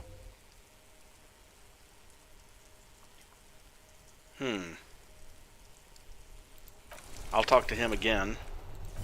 Save just in case of that Yes? 28% chance of failure here. Look at you. It's because you're a failure. They sent you to slight Precinct 57. No, that can't be Just right. think about it for a second. You're a raging alcoholic who showed up 3 days late wearing piss-stained disco garb. You weren't sent here to win. Keep it to Of yourself. course, it's only a theory. Okay. That also...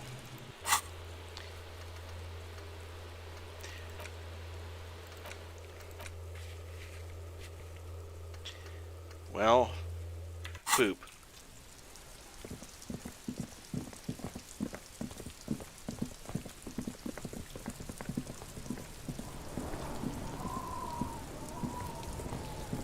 Kuno's like Kuno's dad.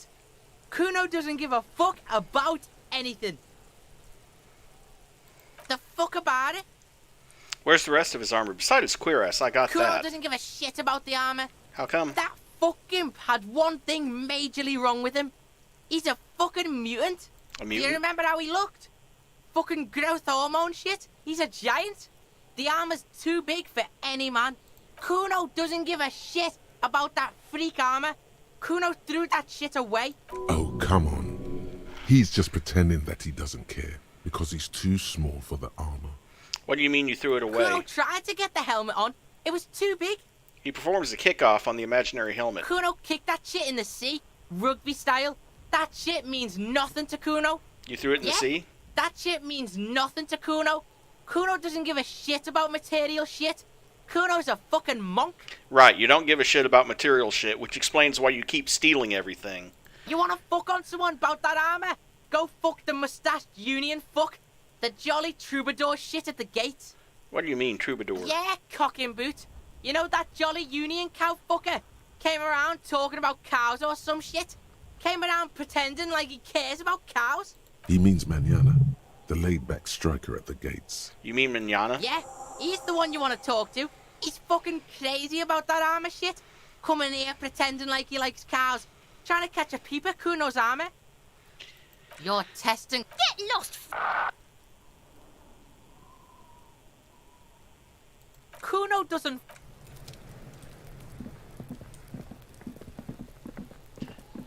See, Kuno's not really the problem there, it's the Kuno S. But that does put me one step closer to completing that one. I know how to get to explore the whirling secret passages. I gotta deal with the Union first. Get 2 signatures for Everard. Oh, I need to put the mailbox in the plaza? Okay, I can do that. Let's get that one taken care of. The dented yellow mailbox greets you with its graffito, bullet holes, and an RCM sticker. Drop the white envelope You into the drop the mailbox. white envelope in the darkness. It lands with a soft thud on what sounds like a couple of letters. Let's go back to Everard. This better be worth it after what we did. And of course, that means going back to Everard.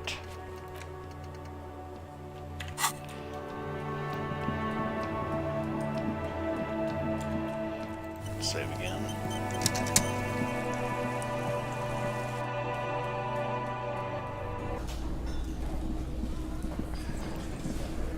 Looks like the circus left town, but the clowns are still here.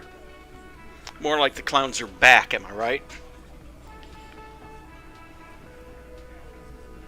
Guess what? I've connected you to the local drug trade. Like hell you have. There is no local drug trade. This place is as clean as a rifle.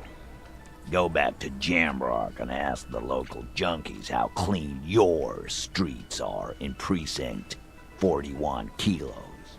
We'll do that. In the meantime, did you know that there's an abandoned lorry at the intersection that was used to move raw ingredients for drugs from Terminal B to Jamrock? The person driving it was present at the hanging. It was one of you.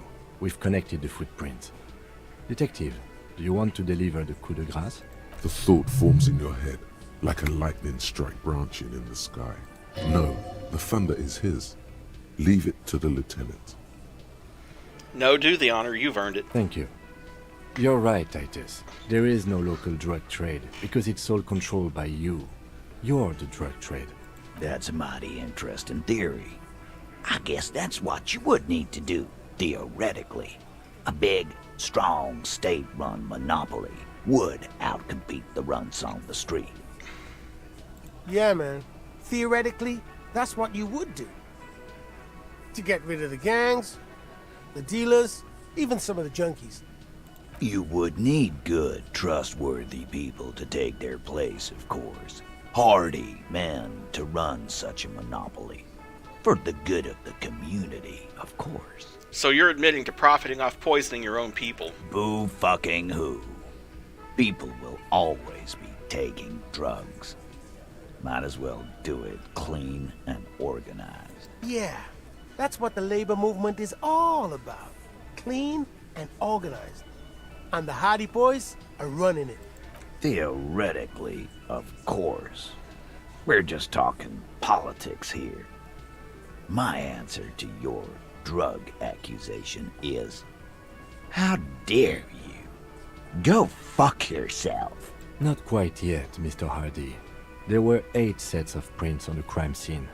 There are only 7 Hardy Boys here. The 8th Hardy, the one who's missing, she runs the thing, right? My answer is, fuck off. Mind your own business. There is no 8th Hardy.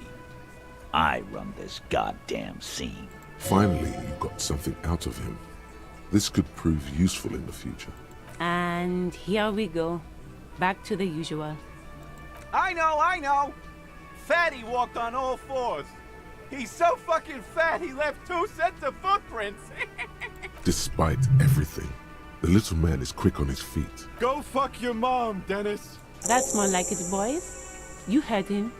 It was Angus on all 4s. Anything else you need to know? I talked to Joyce, the merc you hanged. His friends are coming for you. Yeah. By friends, you mean his squad mates from Crenell. Wouldn't want to beat up his grandma. They're snickering in the room. Some of the men put their beers down. Nervous, snickering. There's a rush of adrenaline present. Yes, they are forming some kind of tribunal, and they're coming for you. This is what happens if you take the law into your own hands. Other people start doing it too. Let them come. The Hardy Boys are right fucking here. You heard the man. Right here. We're armed. We got the whole district behind us. And Glenn. Glenn is fucking crazy. Yeah. A well-oiled murder machine. He punches Blondie on the shoulder. The mood is on the rise. They're feeling confident, ready to punch out the whole merc platoon. They're armed with automatic weapons. We got weapons of our own. We got Ister 50s, Zeelagers.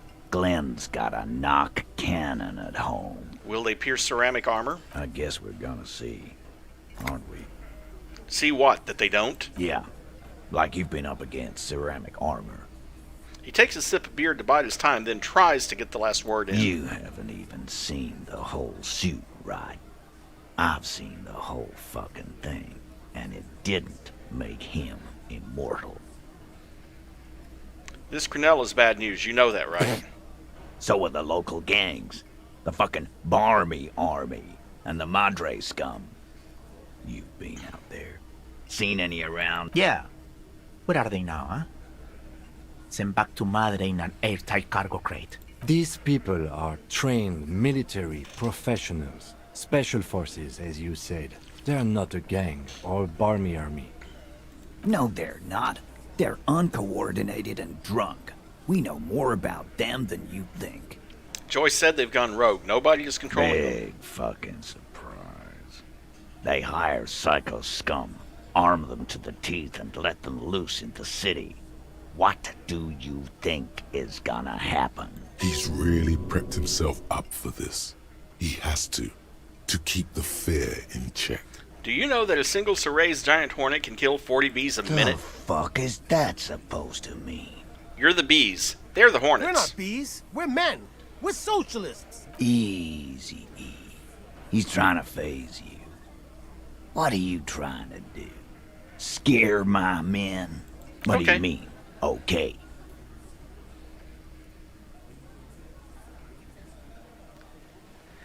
I mean, okay, they're going to wipe you the fuck out, Titus. No, they won't. Get out of here with your negative energy. He really doesn't like you ruffling their feathers like that on what might be the eve of battle. All he means is that the situation is serious. No wonder you cops get shot to shit every day. Can't go to war with an attitude like that. And now I should be able to establish my authority, but because of the 17% chance of failure, and this is probably my last shot at it,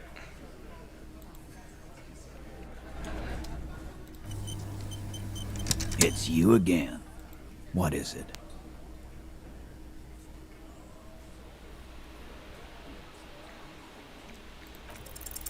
Established. see what I mean? 83% chance. Fails.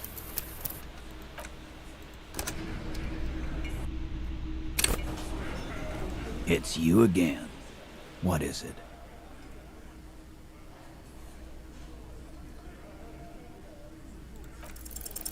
As you look around this room full of sweaty men, swearing, drinking, spitting out tobacco, does this look familiar? Where have I seen this before? You believe the place was called Precinct 41. It was also filled with, almost exclusively, men, sitting on desks, talking shit and wasting time. Oh, I get it. You guys are really the authority around here. You must be. You're just like real cops, drinking beer and sitting around with your in your hand. You got a problem with beer now? Yeah, it tastes like piss. Or it tastes like sex on the beach, effing close to water. Not quite there yet. Push on. No, I'm also a big fan of beer and jerking off instead of helping people. You're saying we don't help people? I've been doing this job for 10 years. Martinez was a dump before we put this outfit together. They don't know, man. They weren't here. We had 3 shootings a week, kids dead, fucking graffito everywhere. You cops haven't shown up since the 30s. Congratulations on the graffiti removal. All I see is you sitting around talking about Monica's titties while there's a rape victim. So what? What do you want from me? We took care of that fuck. Don't let him drink that. One more push. Quick. Just don't antagonize him. You have this already. It's not about who did it, it's about the victim. Titus? She stops mid-sentence. That's it. You got him. He's going to give it up, but on his terms. You wanna help her, cop? Fine. I'm gonna let you help her. But you treat her with respect. If you don't, if you question her, harass her, a freight train of pain, buddy. What is her name? Glacia. I'm on duty. She's staying here at the Whirling in Rags. A real pretty one.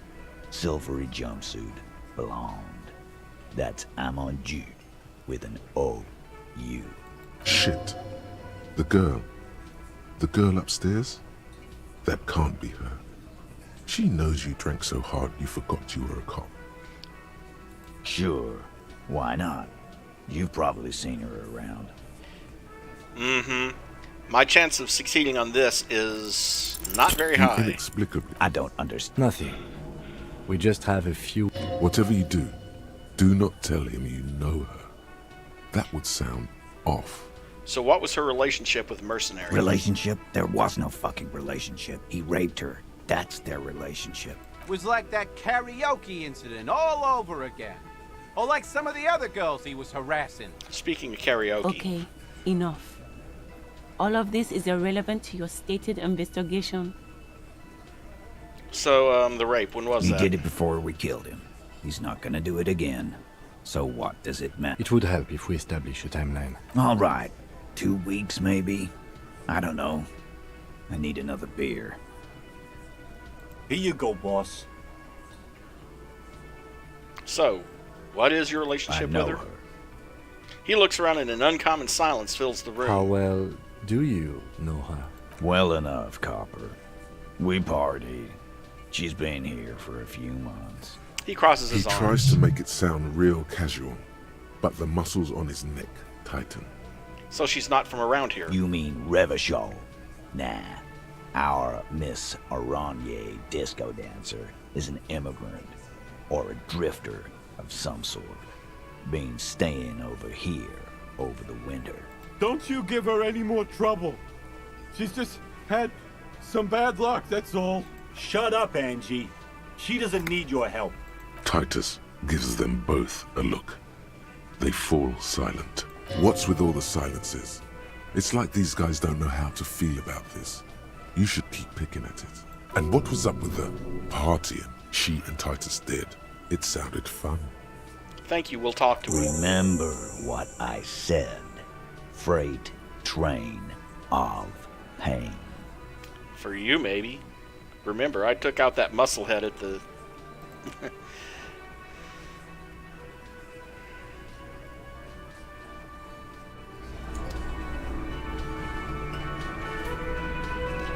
talk to Kim. Officer, what was that? You mean the sweating and the fidgeting when he mentioned her Yes. name? And the sort of quivering jello thing with the eye? Yes.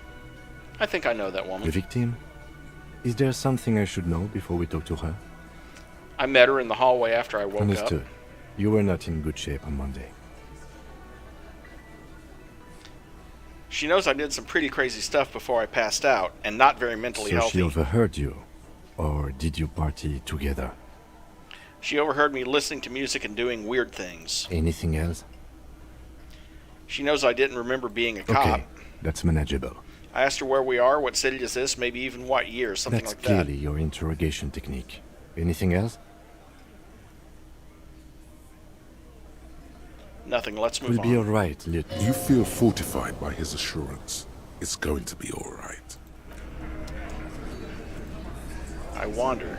Behind the dockworkers, a ceiling-height window. The hawthorn branches scrape the glass like bony fingers. Okay, it's finally time, but I still have a very low perception. Which, fortunately, I can easily level up a few times if I need to. Not going to do it right now, but that is kind of key to getting the key to go through that blue door back behind the bar, is that there's a key on that window. Well, not on the window, but on the windowsill. You get the point.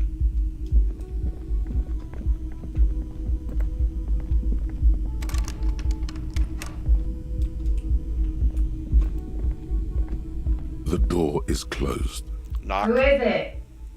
A woman's voice answers, muffled by the door. This is the police. Can we come in? Come on up. The door is open. I'm drying my hair.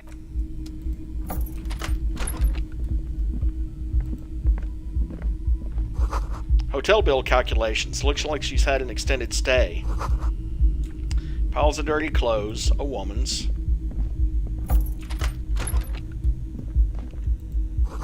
You see the yard below. The corpse is no longer there. This medicine cabinet is full of wares. Sheets of pills, haphazardly stacked, one on top of the other. There's also a toothbrush somewhere in there. Look at the It's been toothbrush. used quite a lot. Look at the medications. Pharmaceuticals line the shelves. Sheet upon sheet of pill bottle next to pill bottle. Acetylic acid, APAP, eye drops, blood thinners. Anything of note? Search the Pill bottles. bottles rattle like bones as you search the cabinet. Paracetamol, histoperidol, something in a foreign language you can't read. Behind them, an unusually shaped nasal spray. Its label reads, Nacra. Well, since most of the people watching this are from North America, paracetamol, it's aspirin. Nacra. This is used to treat opioid overdoses. Always handy to have around. Nacra, opioid antagonist. Interesting. That's used for diamorphine overdoses. The lieutenant nods, then looks at the You door. could say he's on the lookout. Search the pill Among sheets. some foreign, probably Messinian or Gottwaldian, marked red blister packs you find. What do you find? This is going to take a little know-how. 8% chance of failure. A bright orange bottle with peptide stamped on it, in sunny, happy letters. Jackpot, baby. That's the stuff you're looking for. Your palms begin to sweat just holding that little plastic container. And your chest swells with pride. Look, it's made right here in Revachol by San Baptiste, a proud Revacholian pharmaceutical company with great traditions. Lieutenant, I also see a brand called Preptide. Peptide. A euphemism for pharmaceutical amphetamine. Prescription speed. The fuck are you waiting for? Let's get super fucking preppy. What's so exciting about this It's bottle? speed, man. Just what you were looking for. They call it dextroamphetamine and talk about psychological disorders. But what we're seeing here is some scientifically advanced trucker speed. Close the cabinet. Cigarettes are one thing. Speed is quite another. The the bed has been hastily made.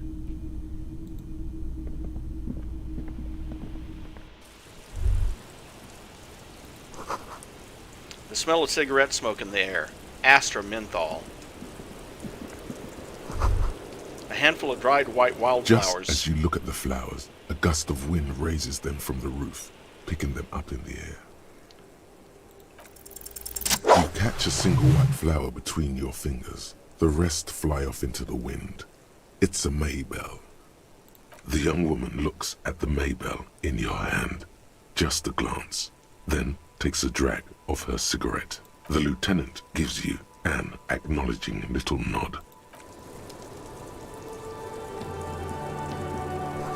Cold coffee and an ashtray that looks like a hedgehog.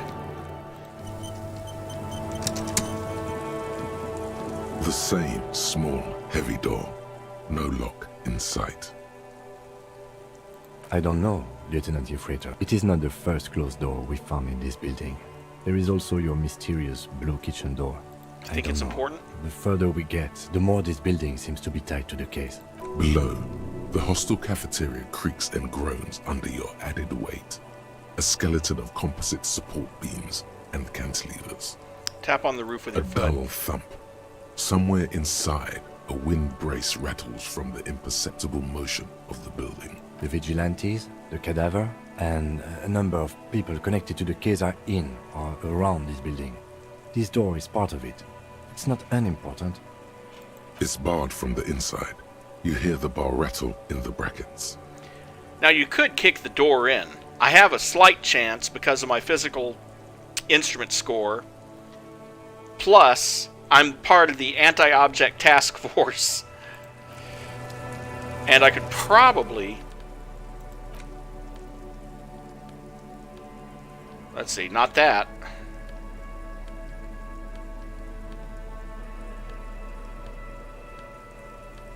Nope, I have not a thing yet that adds to physical instrument, unless I'm already wearing it.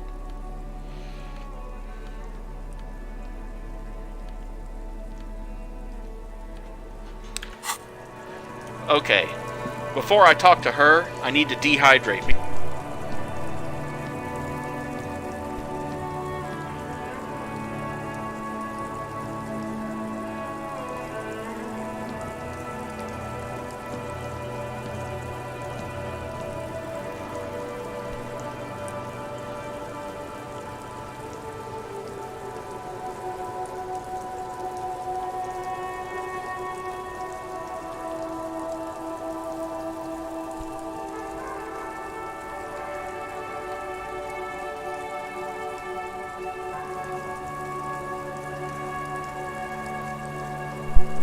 Okay, back.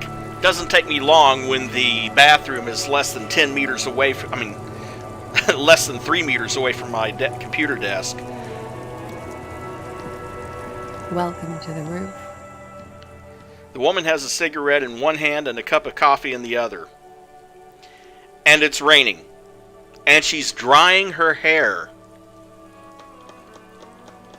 Yeah, something's awfully sus about that. Below her silvery jumpsuit, an athletic young body, built, long, and lean.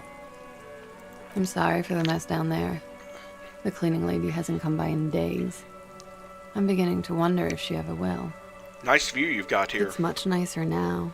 Her eyes wander north towards the yard. Where the dead body used to hang, clearly visible from the roof, but no longer. Thank you for that, officers. Truly. You mentioned a cleaning lady. I think I need one. Oh, yes. Legends of room number 1 have made their way around the building. They say a portal to hell has opened in there. No, I just trashed the place. I know. That's probably also why the cleaning lady quit. I'm Kim Kitsuragi. I'm a detective from Precinct 57. I believe you have already met my colleague from Precinct 41. Have I ever? This is the biggest fan of ostentatious orchestrations I have seen in my life. And I have seen a few.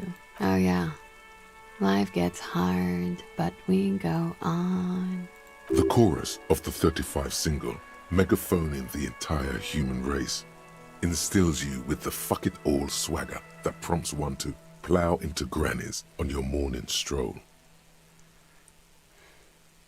It's gotten pretty hard in the meantime, but I go on. I can see that. I'm glad all this onward going has brought you to me. Miss, we are investigating the murder of the man down there. The people who put him there have asked us to talk to you. Huh. I see. She takes a drag of her menthol cigarette. Be careful. Ask something else first. When you go there, use words like, I hear you have been through something difficult. No need to dilly-dally. She's tough. Thanks, Coach, but I think I'll dilly-dally this time. You sound like a namby-pamby. What is this wildflower? She looks at the dried petals in your palm, then lightly touches one with her fingernail. Pretty.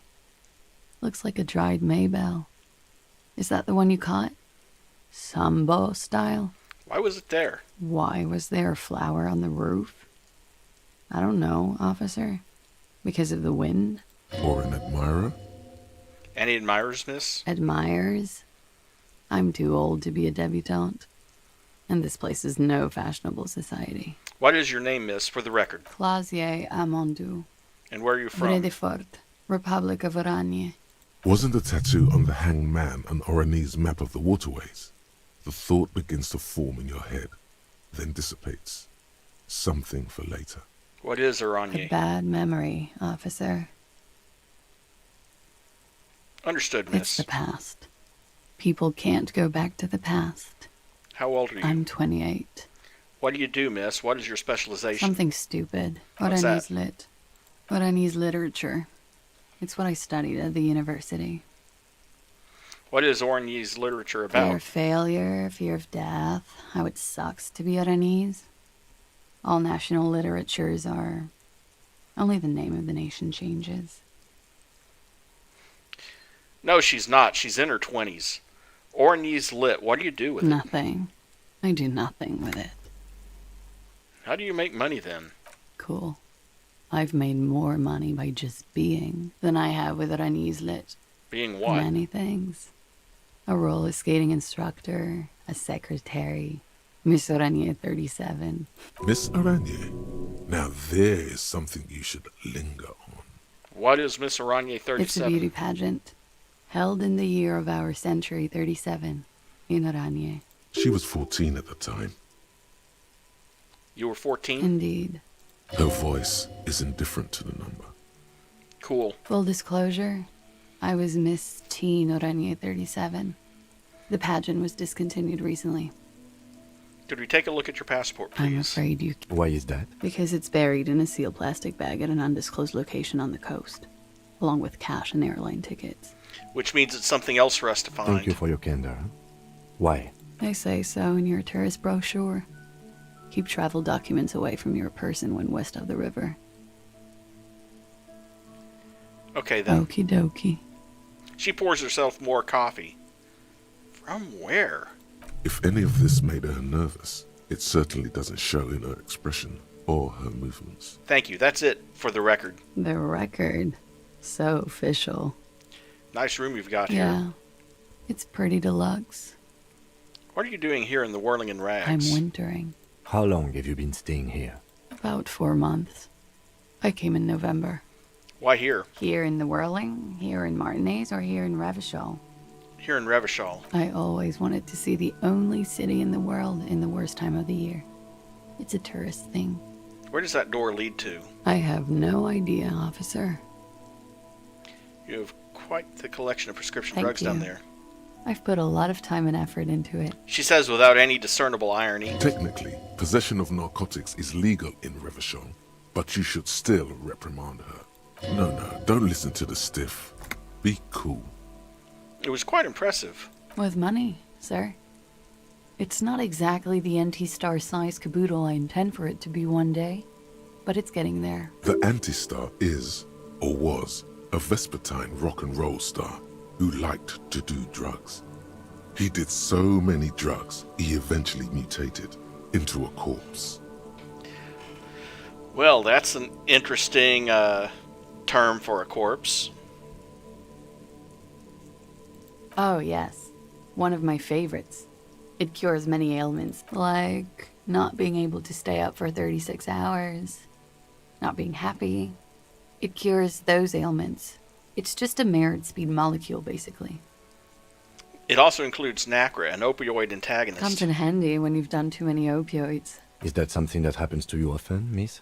His tone isn't aggressive, just inquisitive. Better safe than sorry. She takes a drag and smiles. Well, that's all as far as that goes then. Very funky. I have other questions for you. Okay. They tell us you've been through something difficult. Something difficult? I've been through at least half a dozen difficult things. Which one do you mean? Were you sexually assaulted, miss? By sexually assaulted, you mean raped? She takes a quick drag, unperturbed. Yes. It's a bit early in the morning for raped, isn't it? Actually, it's evening, miss. Is it? Squinting, she takes a look around. The sun sets in the sea. Long shadows pass over the plaza below. It is evening. Time flies, man. So were you? Yeah. I'm gonna go with not raped. I don't want to say that shit about him. By him, she must mean the victim. Tell them it's not my style. They'll have to, if they want to jazz up the charges, they'll have to get someone more, rapeable. Are you saying that you were asked to tell us you were assaulted? Not explicitly, but I understood what they meant. It wouldn't hurt to spice things up a bit. Some assault and battery. Sexual assault, maybe. It was clear the latter would be spicier. Titus asked you to spice things up, for us. Pretty much. She cradles her coffee cup in both hands. Warming them. She must be very cold and exhausted of this life. What did happen between you and the victim? We partied. I don't get it. What do you mean partied? We drank, sir. A lot. For weeks, basically. We had that effect on each other. We made each other drink harder. That's why I liked him. What else? Stimulants. Speed also has that effect, making you drink harder. And then drinking harder makes you do more speed. It's quite the combination. We also had sex. Were feelings involved? A little. The drugs were good enough, and we did enough of them. How did you two meet? The lieutenant's voice is quiet, calm. Downstairs, at the bar. He was on some sort of assignment, a military man, as you probably know. Had a cool, scary scar. She appears aloof, but that scar part, the scary, is stressed and drawn out. What's that about? Apprehension? When was this? A month ago? Something like that. What can you tell me about him? Name, eyes, age? I'm sorry, I can't do it. Not right now. Later, maybe. I keep seeing him. Like he is now. I can't talk about his, I don't know, hair. Another puff, more nervous. I know it's difficult, miss. We can return to it later. It must have been hard for you seeing him there. Oh, yes. I've had a great view. From the roof, out of the bathroom window, in my dreams. A bitter cringe. It hurts. You look to the lieutenant. He takes a small step closer. You called us, the RCM. Yes. Jackpot. The call reporting the hanging, that was you? I made it. And I would appreciate it if you didn't tell everyone. In Martinez, they call it snitching. Reporting crimes is confidential in Ravachol, miss. The caller's voice was disguised. I didn't exactly disguise it. I just muffled the mic and nicked the landline a little. Nicked it how? With nail clippers. And I diverted some radio fuzz into it. Into the cold wire. So, she's God's mystery foam cutter. And again, this is another one of those details that some people might miss. When she talks about the cold wire, she's talking about the ground. Or the earth. Depends on where you're from. And in the process, you broke the landline downstairs. Did I? Fuck. I didn't mean to. I had no idea what I was doing. Still, that's pretty clever tampering. Simple and clever. Crossing the lines like that. Seems like you had some idea. That was nifty. Thanks. She manages a smile. Why go through all the trouble? I don't know, sir. It was stupid. I was drunk, too. I was probably afraid the Union was listening in. Locals say they have ears in the wires. Thank you for making the call, miss. It was the right thing to do.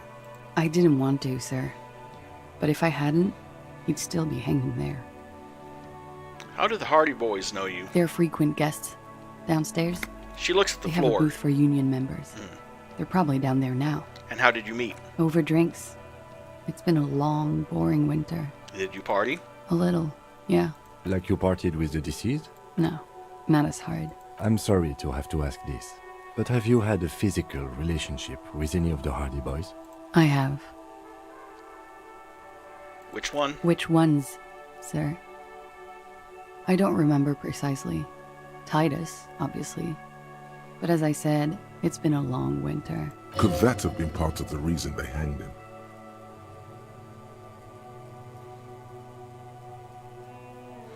Don't be tactful.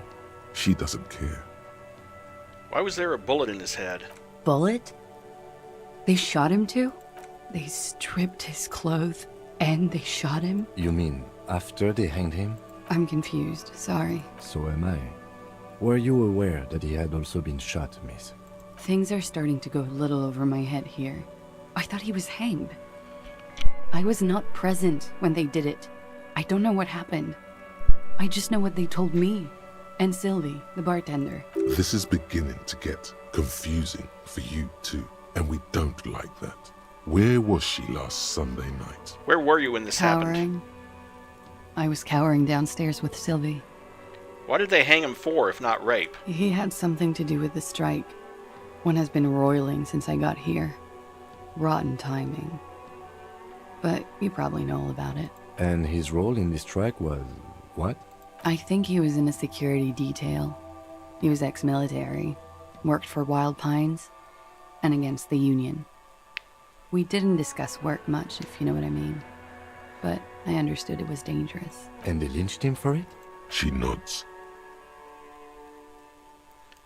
Thank you for telling us all of this, miss. She breathes a silvery sigh of relief and weariness. The air on the roof feels humid. Should we head by downstairs, officer? We may have things to discuss there. I had something else before we go, a She little nods. thing. Silvery cigarette fumes disappear into her mouth. Let's return to this Why later. not?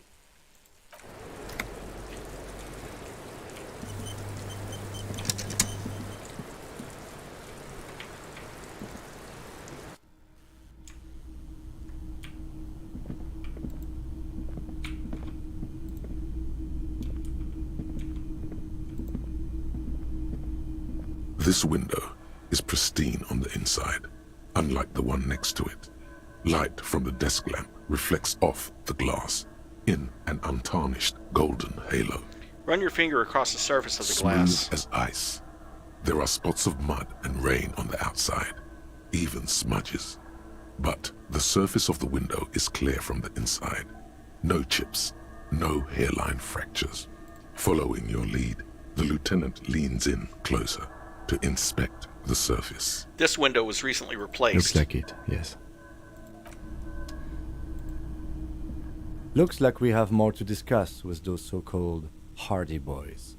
Half their reasoning just went out the window. You think this will make them cooperate? Nothing will make them respect the RCM, but it will disrupt the game they prepared for us. We just stripped off one layer of whatever it is. Her decision to not corroborate their story was definitely not part of the plan. Why did she tell us all What that? else could she have done? Lie? She saw there was no way to lie and get away with it. I'm not sure she had to lie. I wouldn't have known. If not you, then me. It was a smart move from her. She seems You candid. think so? Being candid is the best way to lie.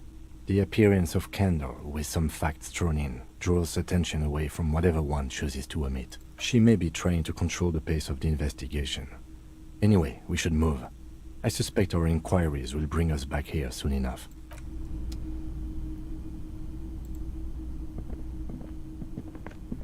Okay, we head out. But we're not going back to the Hardy Boys right away.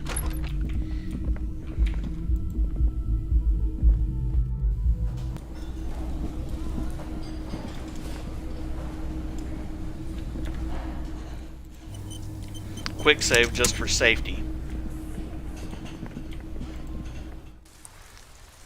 because we're going to go track down that dude at the apartments. But hey, on the plus side, we're up to 8 skill points again, and 10 XP away from another skill point. Or another thought in the thought locker, whichever comes first.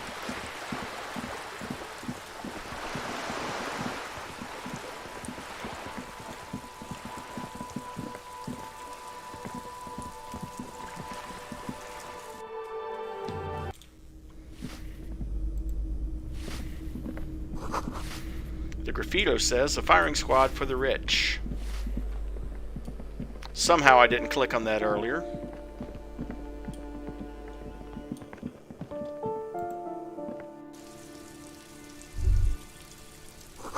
A maroon glow of light pollution rises from the east.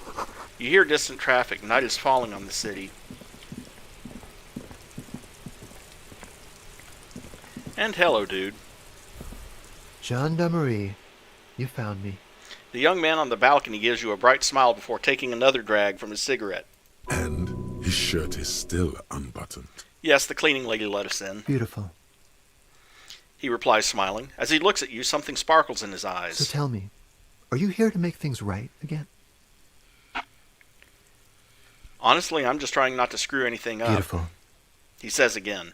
A nearby street lamp casts shadows on his chin, drawing out the I slender have some cheekbones. good news for you. My Sunday friend is visiting me tonight. I told him about you and he'd like to say hello. Step in. He's already waiting. He nods towards door 28. Very well, I'll talk to him, but first I want to talk to you. That's nice, but I don't have anything to tell you. He takes another drag of his unfiltered cigarette and looks around. It's getting dark and the neighboring windows have lit up one by one. Besides, I've got to run. Something tells you you're never going to talk to an individual this cool or mysterious ever again. Run where? To the city. It's a beautiful night. A man on high heels stumbles out of a basement club, music blasting over the entire district. It's chilly, and as the chemicals hit his nervous system, 1,000 shivers ripple through his body. Only if you promise that we'll talk again. It's important. Something flutters in the corner of the lieutenant's mouth as you're saying those words. We'll talk. Just not tonight. Take care, all right?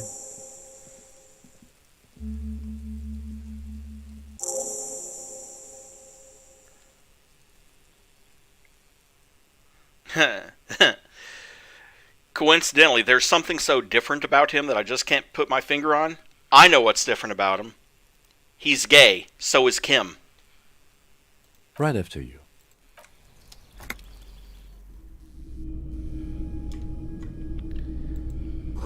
A quarterly business magazine. Dishes soaked up in a pot. Flyers for underground parties. An empty ashtray. An exquisite canopy bed made of metal. Can't say much for the canopy, though. Buckets of paint on a layer of old newspapers. An old photo of the same apartment dated year 1. Take the party dragon's silk robe.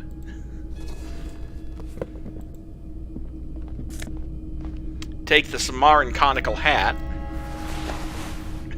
Great if you want to look like a coolie. Officers of the Revachol Citizens Militia.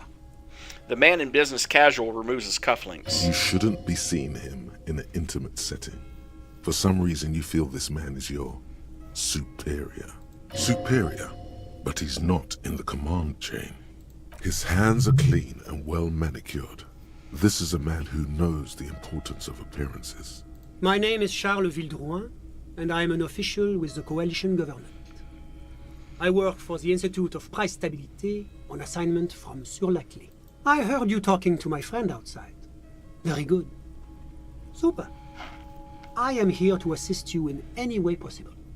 Ask me about the hanging. No, first ask an innocuous personal question to get the interview off on the right foot. Yes, make it clear you're the one setting the terms here. Yeah, let's fuck with him. Who does he think he is? Assisting you?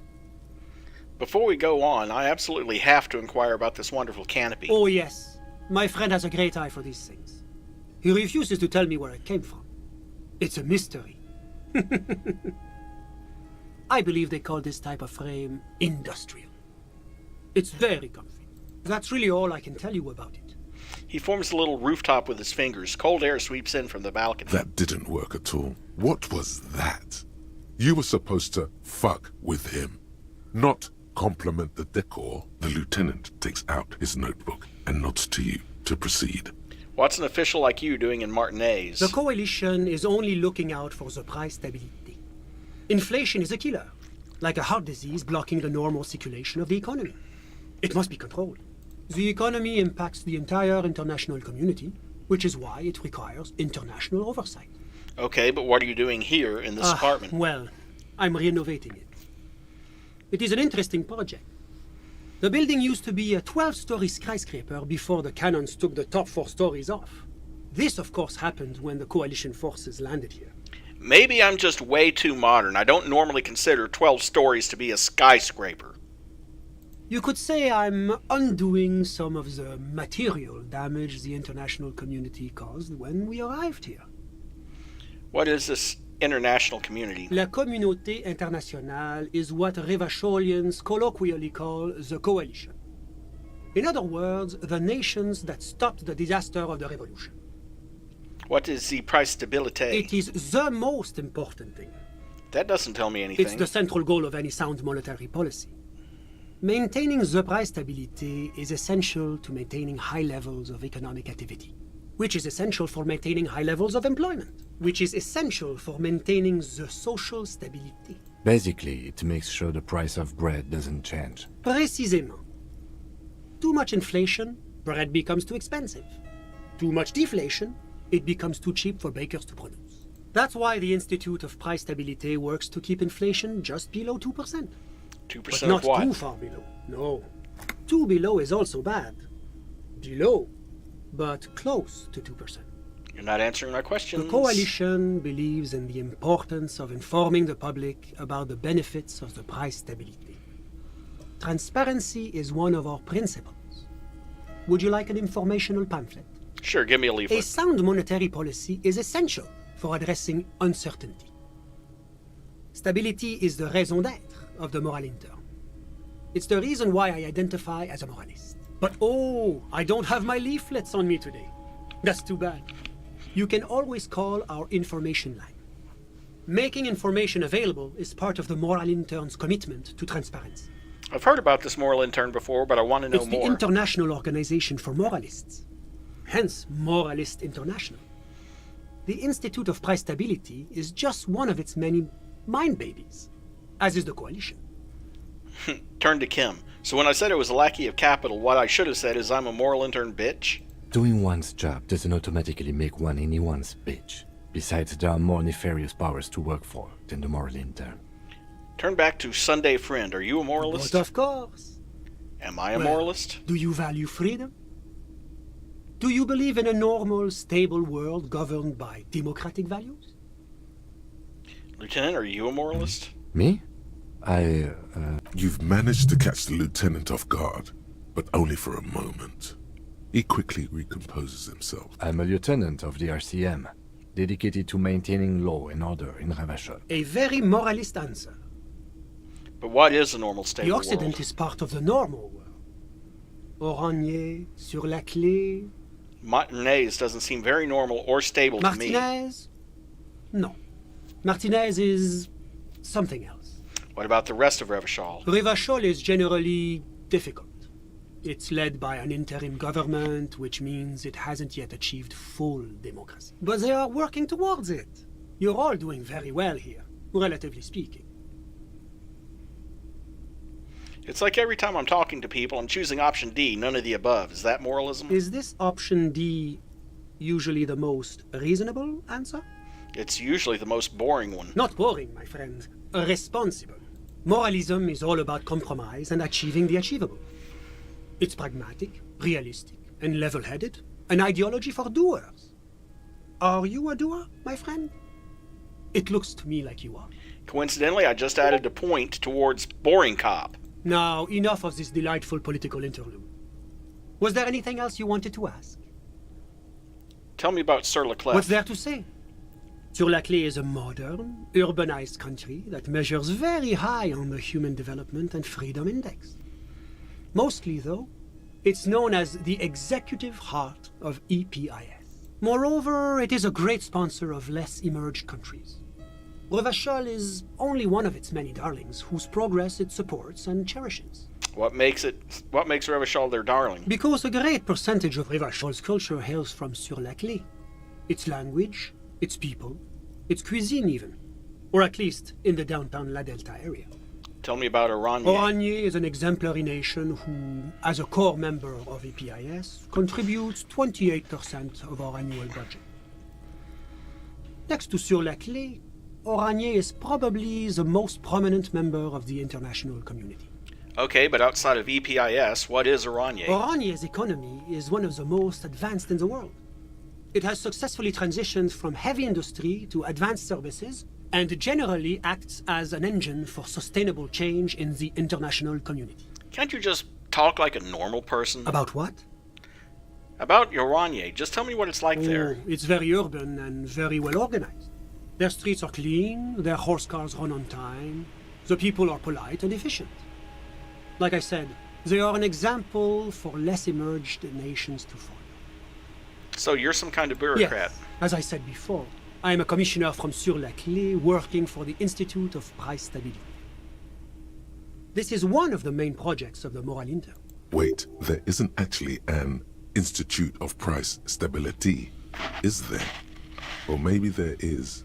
God, it's impossible to understand whether someone from the Moral Intern is joking or not. Enough business, let's talk about something else. Whatever you wish, officer.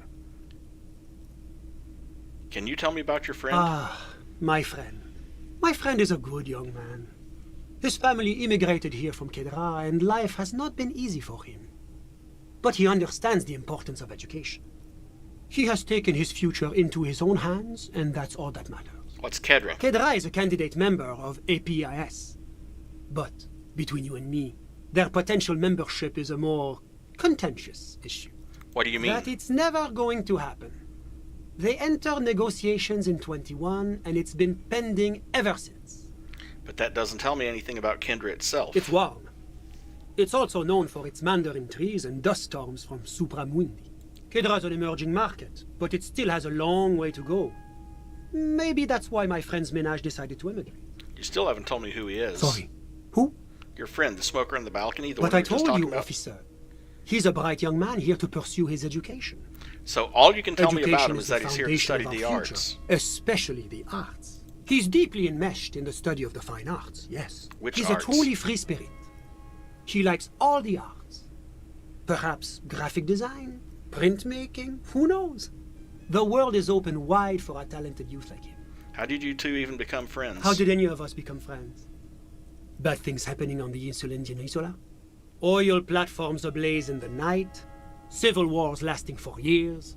Finally, the international community is forced to step in. What are you talking about? No one becomes friends that Au way. contraire, it's how millions of people end up where they are, meeting the people they meet. It's how I came here, and my friend too. What are you doing in his apartment by I'm yourself? just enjoying the view. The man smiles, nodding to the window. What view? It's dark Listen. outside. What? I'm not hearing anything. The Insulindian Bay. What about This it? place used to be a luxury accommodation before the revolution. Apartments, of course, were much bigger then. A few walls have been added here and there, leaving some of the tenants without a private bathroom or a kitchen. But the million real view stays. You can't take that away. He knocks on the balcony door, his face mirrored in the darkened glass. I was asking about My your friend friend. comes and goes. I'm sure you'll see him around. He's a busy bee. I had I'm something all else in ears, mind. officer. You actually witnessed the lynching? I'm sorry to say I did, officer. Start from the beginning if you don't mind. Officer, it's very difficult to describe what I saw that night. It was so surreal to me, like in a play. What do you mean, like in a play? It was just so strange. I could barely comprehend what was happening. I was on the balcony when it happened, getting some fresh air. I remember that first they came in, carrying what looked like a body. And then I saw all the surrounding windows go dead, one by one. That's when I understood. I should not be seeing this. Sounds like the victim was unconscious, or at least incapacitated. Interesting. Who were they? Can you describe them? I couldn't see their faces well, and there were quite a few of them. But they were very loud and very Martinez. He pauses, looking for the right wording. Let's just say that the laboring classes can get rather expressive with their profanities. In other words, they were cussing up a storm. How many of them were there? I couldn't tell you exactly. Less than 10. Maybe 8? The lieutenant sends you a sharp look at the mention of that number. Were any of them huge, like 200 kilos huge? That's a giant you're describing. No, they were all quite human, as far as I could tell. What happened next? I went back inside. Yes, back inside. Keep yourself safe from the killing. Were you able to see anything from inside? Officer, the yard was pitch black. There was nothing to see, but I could still hear their voices. They were threatening to kill that poor man. Were they men? Women? All men, I presume. But again, I couldn't see very clearly. But we are fairly certain the lady driver was present. The lieutenant flips through his notes. Are you sure at least one of them wasn't a woman? It's possible, officer, but I cannot say with certainty. It was very dark, you must remember. Were they Kajkos, Kips, those funny Those squinting funny... men? Oh, officer. That kind of language is unbecoming of an officer of the RCM. I believe they were mostly white, though I believe I saw 2 Areopagites among them. And I am quite certain that one spoke with a Mesk accent. What happened next? Well, that's the strangest part, officer. Nothing happened. It was oddly quiet for a public lynching. What do you mean nothing happened? They lynched a guy. Eventually, their shouts died down, and that was all. There were no gunshots, no celebratory shouts, no anything. Why didn't you call the RCM? You're right, of course. That is what one is supposed to do in such circumstances. I was simply in shock. I'm afraid I don't have anything else to add. About what time was all this happening, approximately? All I can say is that it was late. You didn't check your watch? My watch? Yes, now I remember. It was 30 minutes past midnight, give or take. So let me get this straight. You didn't actually witness the hanging itself, did you? No, I didn't see the corpse until the following day. Those are all my questions. Thanks for your time. Of course. Anything I can do to assist the RCM. Thanks, I've got all I need. Officer, do you have everything you need from me? I'm afraid we won't have the chance to speak again once you leave. Why can't we talk It's here? against diplomatic best practices for an official in my position to be discussing murders with local militiamen. And I'm pressed for time. After you leave, I should be leaving as well. That's not the real reason he's so apprehensive. Men in his position shouldn't be seen loitering around in underprivileged young men's apartments in the middle of the night. Thanks for the heads up, but my work here is done. Of course. I'm glad I could help.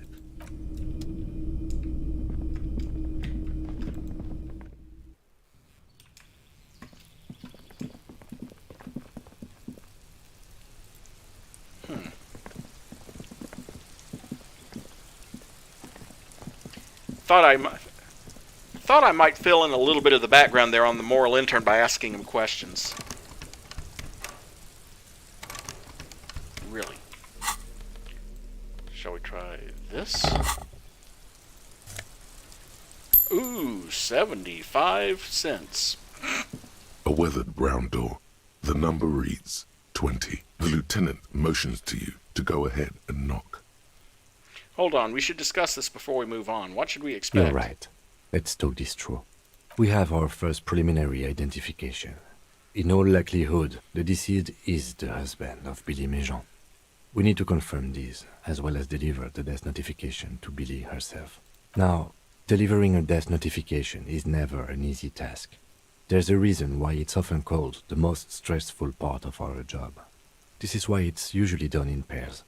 You got this. I'll be monitoring reactions, ready to act if necessary.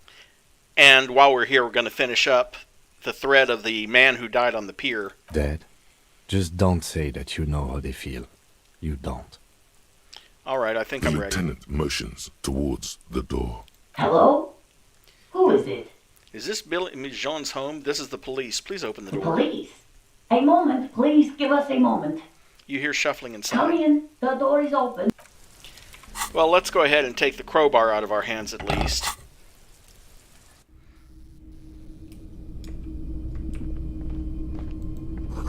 Windows covered in old newspaper clippings. Can't they afford curtains? Posters of contemporary pop stars adorn the walls. The clock is ticking away with an odd cheerfulness. A textbook for high school, mathematics, trig mostly. Some leftovers kept warm on a stovetop. Okay. It's you from the bookstand. Did you come to bring my cockatoo back? She smiles nervously before the smile vanishes from her face. I don't think I introduced myself properly. I'm Billy. Would you like something to drink? Tea? Lemonade? We're out of coffee. The lieutenant has taken off his foggy glasses and is busy cleaning them in his handkerchief for now. You're on your own here. I'm not really here for the tea. Is this about Victor, my husband? Is he in some kind of trouble again? I can come pick him up in the station if that's what. She stops, her eyes trying to read answers from your face. No, this is something much worse. Is he in the hospital? How bad is it?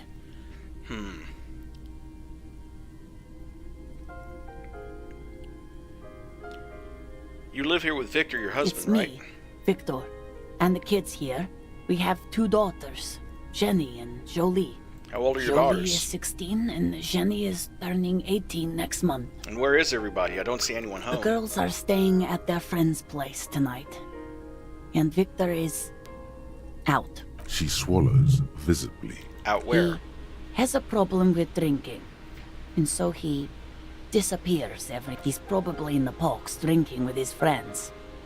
I sent him to the library a few days ago, but I guess something came up. To your knowledge, did he make it to the library? No. I guess I'll find out when he decides to come back home. She looks at the front door. It shouldn't be long from now. He's never gone for more than a few days. What was the name of the library? It's in Jamrock. The one at Mayrow Street.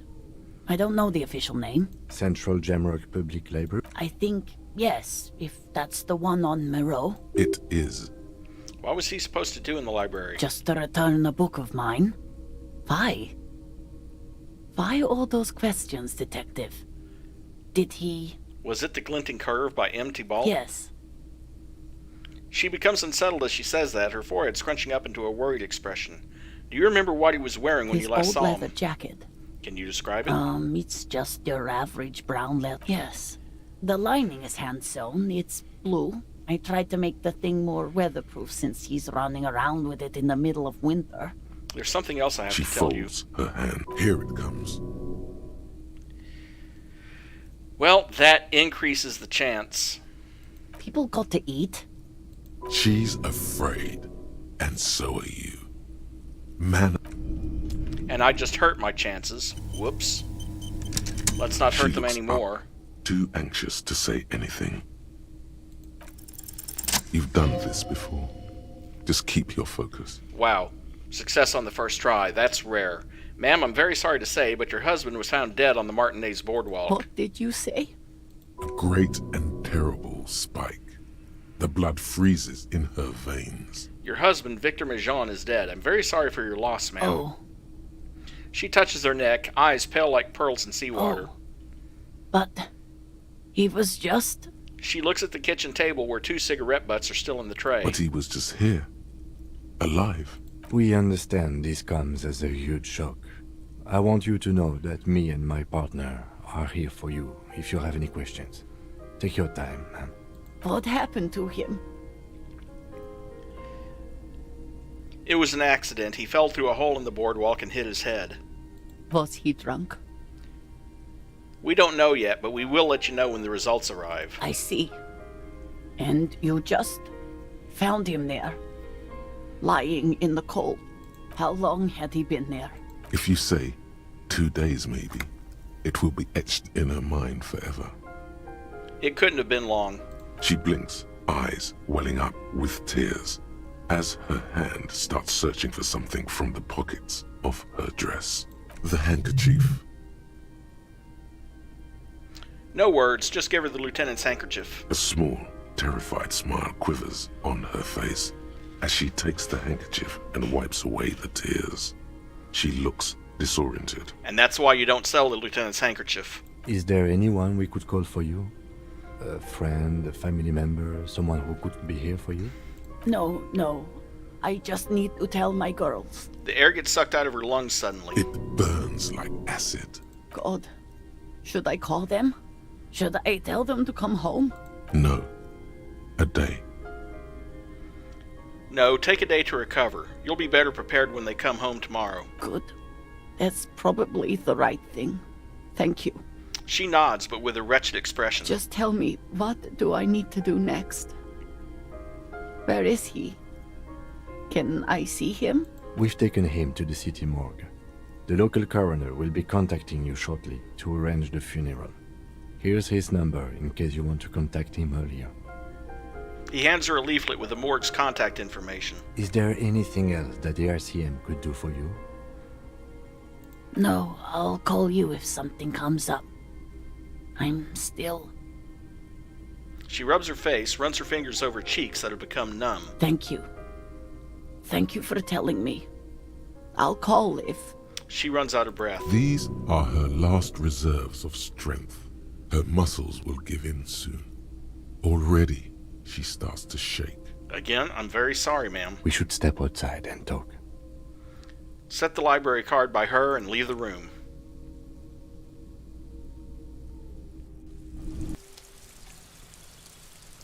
And he wants to talk, so let's talk. You did well. What now? I'll call the station tomorrow and let them know the name of the deceased. What about Billy and her kids? They'll manage. That's it? That's it. We should get back to our case now that our duty here is done. Right, this is closed then. Okay, let's map. Oh, come on.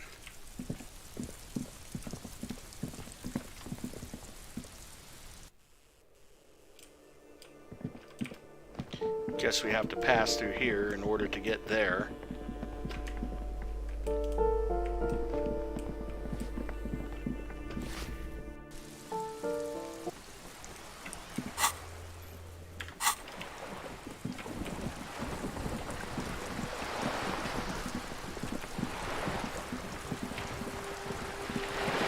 Whoop.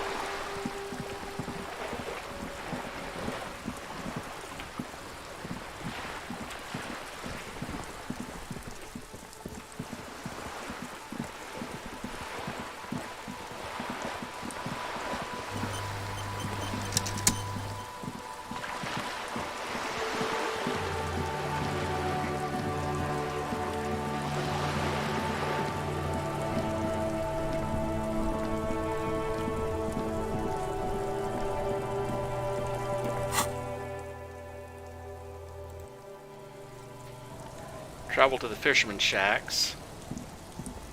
And It's I'm getting gonna... late. Good night, and Kim. It's raining. Send him away for the Time night. to call it a day. Good night, officer.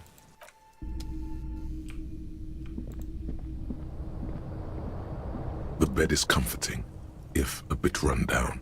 Still, you've earned a rest. Hey, it can't be any more run down than the one in your room in the Whirling in Rags. Across the room, the heating system hums its soft lullaby. The mattress feels soft and sheets warm. It only takes you moments for the world to fall away. Thoughts, baby. A million little lights in the dark. You're one fine instrument, brother. All those faces and all those names. All that laughter and screaming and scheming around. Every corner and every street. Recorded in you forever on ferrotape. Spinning, spinning. Tell me, am I dreaming? No, you're spinning tapes at the discotheque. The great unceasing disco of the mind. The flash. The bang. The endless learning experience. Spinning in eternity. On and on it goes. For untold hours. At the disco where you first asked her to dance. Rising, rising, above the dark curvature, the great wingspan of sleep, studded with stars. Behold, there are millions of them down there. The first time, the last time, the smoke in her mouth, the plotted flowers, Plotted the flowers? faces turning, changing. What is It's the world, Harry boy, and you're made of it. Every day you're out there, you make more of yourself from it. I'm afraid you can't be unmade now. You can never forget this shit. the rain, the snow? I don't want to. It's beautiful. Beautiful. It's stuck on loop, whirling, spitting out words and images. Doesn't mean it's not beautiful. You're the son of the world again. Harrister, a ceaseless agent, picking up litter and old newspapers, collecting your little bubblegum wrappers and idiotic picture postcards. Meaningless keepsakes. Is it worth saying I don't like his limbic system or his reptilian brain? Reading your awful letters and recalling things, aren't you? The endless names of the world. An address book you are. The map of a city. That's right, I am an agent of the You'll world. go insane if you keep going like this. One more day, and you'll be in the loony bin. I just know you will. And for what, brother man? For the working class. For the money, baby. For the greater good. For Revacol. Always and only Revacol. Solving your little crossword puzzles. Doing your tasks. Crossing names off lists. Trying to become some sort of world detector. It won't make it okay. It won't put smoke back in her mouth. I'm just looking out for my economic There self-interest. he goes again. He's a real political animal, our Harry. He still doesn't see that it's the world changing around him. He's got no idea what he's in for. Feel the pillow under your Beep, cheek. beep, beep. The alarm is ringing, Harry. The disco circus goes on and on. You barely slept 3 hours last night. Do it for the wind. Do it for the picture puzzle. Put it all together. Solve the world. One conversation at a time. Open your eyes. 3 hours of sleep. Yay. Hey, Moneymouth. Indrak, the impeccable hustler provider of the 7th generation. It's showtime with Savvy. Oh, so now it's Savvy. What's up, buddy? What's up? I'm worried about what's down, broke boy. I'm talking about your severe lack of money. Money? That's right. It's time to stop muttering about your economic self-interest and actually do something about it. Yeah, I heard you back there. What the hell was that? What do you expect? I'm an ultra-liberal. I speak ultra-liberalese. Good, good. Gotta spread the gospel. But talk alone doesn't bring in the cash. It's time for step 2. Listen, if you really want to make it in the big leagues, you need to reconceptualize your entire portfolio. Collecting tear and moaning about taxes is not going to cut it. You need to become a millionaire. Now, how do you become a millionaire? Alright, I give up. I have no idea how to make millions. Of course you don't. You've never even been close to a sum with more than 3 zeros. Let's face it, you've been on a years-long losing streak. But Savvy's got your back. Savvy's going to book you a charter flight with 80 birds of prey on board to a land where the streets are paved with Krugerrands and fixed income securities. You'll try again, but this time with money. You'll win her back. Are you in? I've hustled, I've grinded. Show me the millions. Attaboy. Welcome to the final grind. Here we operate with money on a much higher level than the ordinary citizen. We feed it back into the machine. Stop saving. Start spending. Become a patron. Let's start by getting you into the lucrative art market to diversify your assets and increase your ROI. Speaking of which, know any artists? Cindy seems the type. You're right. She has the poise of a struggling artist. Very tangible. You can feel the poverty on her. Plus, she has paint. Go and support her like the state never could. Everyone must know that you're a big fucking shark around here. Well, that's a new task added. And I am now up to 9 skill points, 20 away from 100. I need to talk to Everart. I need to ask what's his name about the rest of the armor. I need to convince Gart to let me sing karaoke.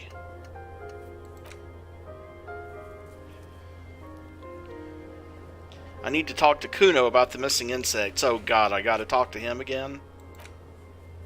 I gotta confront the Hardy Boys.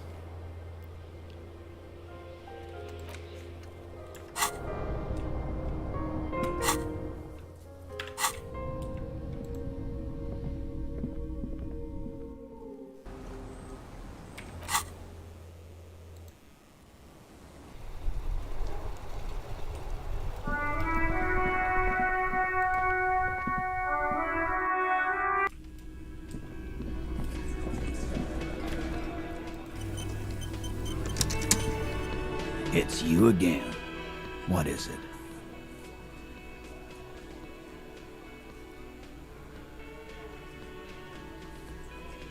I found someone who saw the hanging, a witness. A witness? You ain't got shit. The locals would never come to you with this. That's just tactics, Titus. Next, he's gonna tell you one of us already rolled on the others, and he's in witness protection. My witness isn't a local. Well, let's hear it then. Who is your mystery fella? He's not alarmed by the sudden appearance of a witness, but he is surprised. This goes without saying, but nonetheless, don't give out his name. Let's just say he's a high-ranking government official and leave it at that. Yeah, right. Like we wouldn't know if an MI plant was in our town. Nice try, right? MI is short for Moral Intern. Moral Intern is short for Moralist International, the coalition that runs Revachol. I've seen this shit a million times, Titus. Fly fishing. They are desperate. Tell us, Copper, what wacky claims did he make? The witness said the hanging went down very quietly. No shouting, no commotion. It's you assholes that feel the need to go around like a fucking brass band. The Hardy Boys are dead silent. Yeah. It's like they put cowbells on you before they send you to the streets. What's with the cowbells, policeman? Damn, they wormed their way out of it, somehow. Try something else if you can. The witness said he saw 2 people of Arapagite descent and one mask. Arapagite? Boss, I think he's trying to save me and Theo. Well, yeah. What is confusing you? Eugene, Theo, and Elaine were there too. I already told you.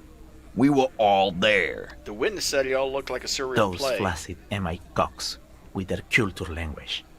Everything's a surreal play or sublime whatever. Doesn't mean anything. It means the whole scene was long and drawn out, like it was from a film. What is this fella's problem? Sorry we didn't make it more action-packed. It wasn't the first thing on our minds, you see? Shanky. It's Shanky, right? I thought there's something wrong about the lynching story. Now I know there was. You don't know shit. I know you are lying, Shanky. He writes in his notebook. You didn't break this wagon fort, but you did manage to rattle the people inside a bit. Enough about the Some witness. witness. I pulled the same shit. Came up with some shit, then went and said it to people. Get a reaction. Don't have to go to cop school to try that. You don't have to go to school for shit. I never went to school, and I'm doing great. You're doing a hell of a job, man. Hell of a job. Okay, maybe it doesn't feel like this did anything to them, but they have to be fretting a little. Everyone is afraid of witnesses. Witness is a scary word. Let's go over the rape victim Again? Seriously, man. Fine. You said you Fire partied away. cool, but what do you What mean? do you think I meant? Was it sex? Yeah, pretty much. So you're saying you were close? No, we just fucked. That's all. I'm not gonna give you any details if that's what you're after. So put your dick away. He really went out of his way to seem comfortable with this topic. That's all. Yeah, whatever. Fuck! I knew that fucking whore couldn't be trusted. You've hit a nerve. Titus is furious. No, more than that. The loyal Titus feels betrayed. For the record, Titus Hardy did not explicitly specify the victim as a whore, nor did he say anything about trusting her. Oh, shut up and stay out of this, Liz. He raped her. He was out of his fucking mind. You have no idea. She's just in denial, asshole. You don't understand the traumatic experience. She's shutting down. And she doesn't fucking trust you. Yeah, she's crazy, you know. A crazy bitch. You know the type. She's fucked up. Cut the bullshit. She told me the truth. Lawman, I'm at the end of my goddamn rope with you. I fucking told you not to push her. His hands become fists. And you went and pushed her. I am gonna fucking hit you. Duck. Titus Hardy. Her voice rings through the room like a warning shot. Success. Titus backs off. Fists down, everybody. Goddamn, no one tells you to put your fists down. Everett personally sent me to take care of this. If this goes south, we'll all be in the shit. But you, Titus Hardy, are going to be buried. Am I understood? Someone has to rush in to break the tension. The second in command. Look, Copper. We know that that fuck was a rapist and a killer. We got him confessing to it on tape. Show it to him, T. What's the harm, right? Here, jerkwad. Listen to this shit. And then come back and tell me the soldier of the apocalypse was an innocent man. This is their last play, this tape. Their story is in tatters, a mess. It might be nice to listen to, but at this point, you don't need to. So what's on this tape? What's on it? We call it the Dorgun Mega Mix. You'll know why. Won't you listen to it? Where did you get you this tape? think we go into this shit deaf and dumb? You RCM aren't the only ones who know how to bug people. There's no university degree for that. So you bugged them? We have machines. We're in logistics. How do you think a harbor works? It's advanced stuff. Understood? You've listened in on their communications. How long? Since way before their chief started taking swing lessons. Things got nice and quiet after that. Which one of you is doing this advanced radio work then? It's not advanced. You just hold up in a coop all day, writing down what they say. It gets hot as hell in there. Don't put yourself down, Angus. It's important work. The chief picks his beer back up to offer a silent toast. Yeah, man. You're like a radio genius or something. Those notes are some in-depth stuff. Indexes and shit. Why should I care about the tape? You lied to me. You don't care about evidence. The fuck are you a cop for, then? Pigs, T. They don't care about getting the truth. They care about getting convictions. They are fucking keeping a score on their bulletin boards. I won't be on your bulletin board. If you don't listen to the tape, we got nothing to talk about. Where can I listen I'm sure to we this? can find a tape player. Where can I listen to this? Why don't you try shoving it up your ass, genius? Because I don't have a tape player in my ass. Do you have one in yours? Yeah, play it with your ass, cocksucker. I'm sure we can find a tape. Your room had one. Or maybe... Don't forget your tape, lawman. Compliments of Titus Hardy. You do that. Oh, and keep it. Maybe you'll need a reminder of human ugliness someday.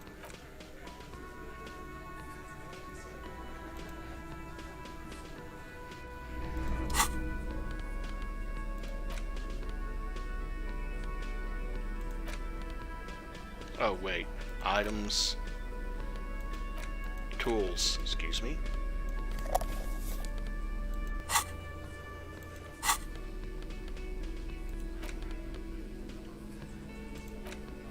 Six crumbling petals rest on your palm. They're white, a bell-shaped crown. This is the Insulindian lily, called Maybelle's or Lucille's tears during the Revolution. Girls used to pin these on soldiers before sending them off to battle. This flower is a spring flower, but it's a bit early for that, isn't it? Does this flower blossom in early spring? Yes, but not this early. Not to my knowledge. It looks dried, preserved. Who pinned them? Which The side? revolutionaries, so the communards and the anarchists. White's their color, but the custom started in the suzerain's army, so it held meaning for the kingsmen too. It's about girls and boys more than sides. Girls sending off boys who are going to their deaths, then also dying themselves in the ruins from dysentery and consumption. It's a symbol of the Civil War. Is it a coincidence it being on Maybe. the roof? Maybe not. We'll see. Very well. The petals feel dry and fragile in your hand. Water flows under the channel bridge. Dark water. You rub your sides for warmth, but there is none. Blow on your fingers. Inland, above the Martinez distributary, the channel that brought wastewater from the silk mills of Jamrock, and then dead bodies during the war. The wrinkled fingers of an old man crush flower petals, then sprinkle them in the stream like white salt. Wait, have you noticed there's a war veteran playing a ball game on the plaza? You should ask him about the flowers. And the tape. The porter reel is just what you needed. The reels attach to the apparatus with a satisfying click. The tape is routed behind the magnetic reader. You push, command set, and the tape starts spinning. Violent static and machine sounds fill the air. This isn't Revachon. This is a fucking village.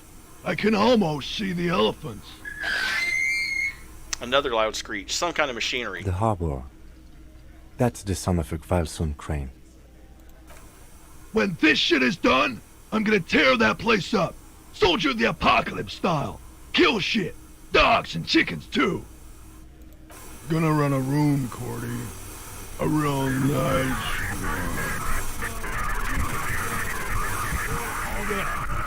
I don't give a shit. I'm fucking done. I'm done mentally. I'll fucking do them all in. Rape that disco cunt on the counter. You know, the dance a whore upstairs. Do it Kohoi style. Never did get that taste out of my mouth. A click, then silence. The rest of the tape is empty. The lieutenant presses the button marked Arrete on your porter reel.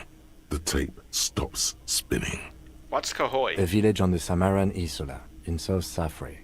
Grad committed war crimes there, the kind of thing he talks about. You think he was there? Who knows? Maybe the tattoos would have an answer. We would need to know the story of this man's service. Who's this Corty Cordy? could be short for Cortenard, one of the other mercenaries, the one he was talking to. Probably the mountain at the harbor gates. Mr. Right to Work. What was that at the very end? Silence? End of recording. What do you think? It seemed authentic enough. Probably recorded off the shortwave, then edited to seem more incriminating. He sounded like he was on patrol around the harbor walls. He also sounded inebriated. Still. I think we've got a few more questions for class here, don't you? This seems to contradict her testimony, at least to some degree. As you take out the tape, the boombox tunes itself back to the cheery radio again, spewing out beats like it's a Friday night.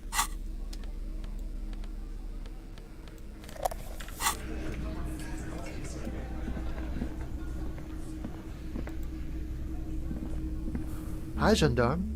Another rendezvous. You're here. I am. So are you. What brings you here? Tell me again about that. What are you doing here? Admiring the atmosphere. What about you, officer? I'm here to kick some ass and solve the case I'm Well, working on. here's to you. I met your Sunday You friend. did? And how did you like him? You were right. He was magical. Magically bureaucratic. I told you he can be very useful. I guess that's the charm of powerful people. Who A is he? visitor from the first world. He's not like you and me, gendarme. He can always return. Return to his where? opportunities in Occident, sur la clé. Still, his coming and going brings some life to the village. Or is it just money? I don't know. What are you two? Friends, I told you. Sunday friends. Friends who like to get together from time to time. What does it mean, a Sunday friend?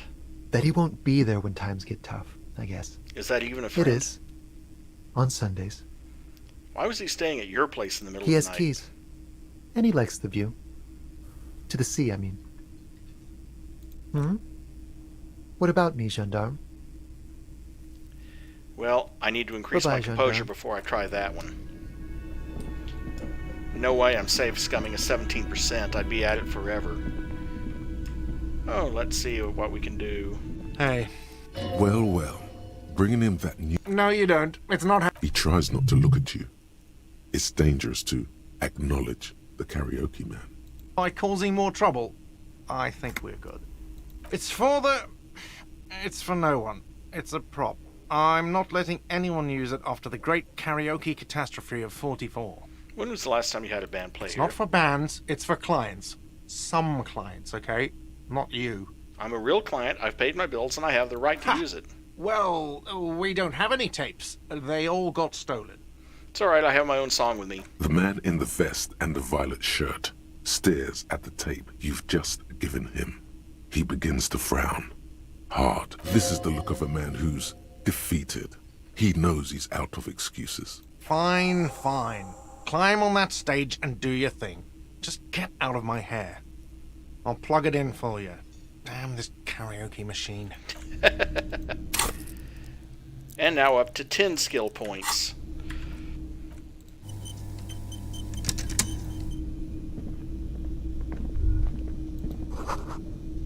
The stage is all set up for your performance. Feels silent. You can hear the pellets creak under your feet. Pellets? Those are pallets. You feel a little dizzy, a little unsteady suddenly. So, are you ready for your thing now? Let me know when I should turn on the karaoke carousel. Not with a 3% chance. Not happening. Now I can do a little something about that. I'm just not sure I can do enough about it.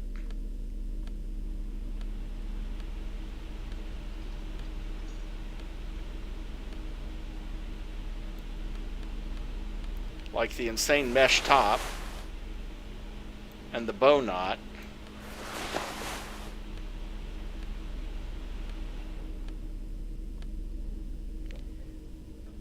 And the party dragon silk robe. God, he looks ridiculous. But it gives him a total of +4 to drama. The stage is... You feel a little... So, are you ready for your thing now? And Let me know when I +1 should for turn on the and an karaoke additional carousel. +1 for wearing that. So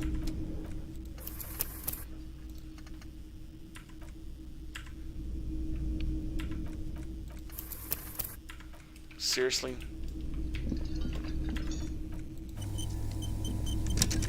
There we go. The stage is... You feel a little... So, are you ready for your thing now? Let me know when I should... Immediately, a loud feedback noise. Hands. Does someone feel like throwing up? I do. A little. Well, shit. That just made things worse.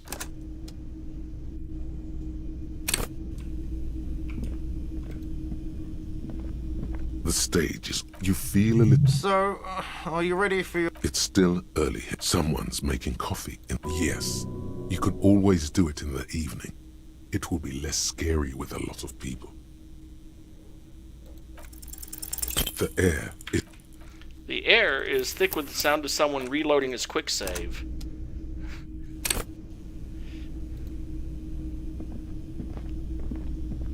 the stage, you feel... So, are you ready for your thing? The air is thick with anticipation. The tape clicks into the carousel, and then the music starts.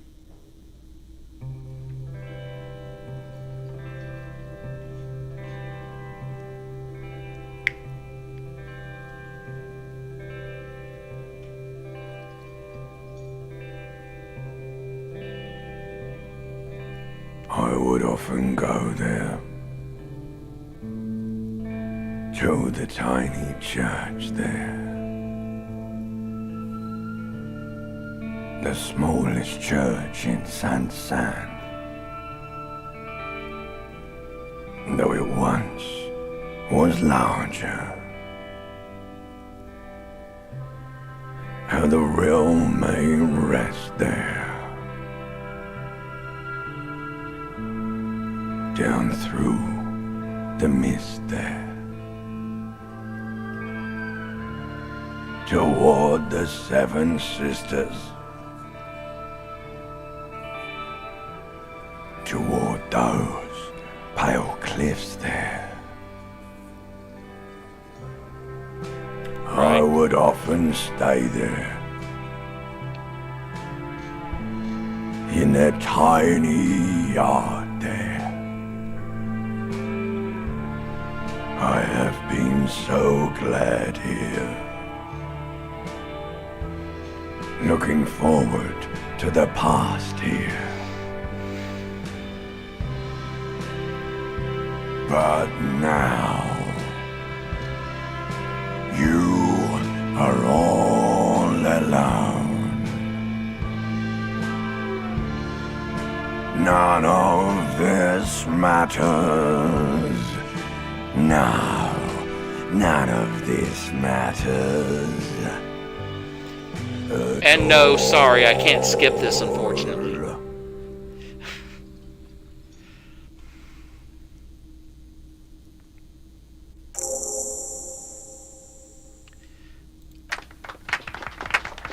Not bad. Yes, not bad at all. Thank you. I don't need big crowds. I just need my friends. Okay, yes. I'm going to unplug the microphone, so you can get off the stage now. And let's go back to looking like a normal person, shall we? Because I'm sorry, that's just... You're wearing a sleeveless mesh shirt with a bow tie.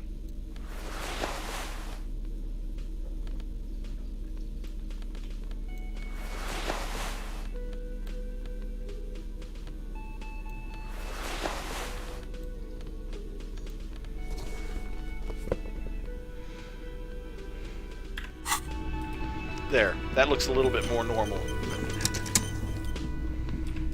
But we do need to go up and talk to Claudia again.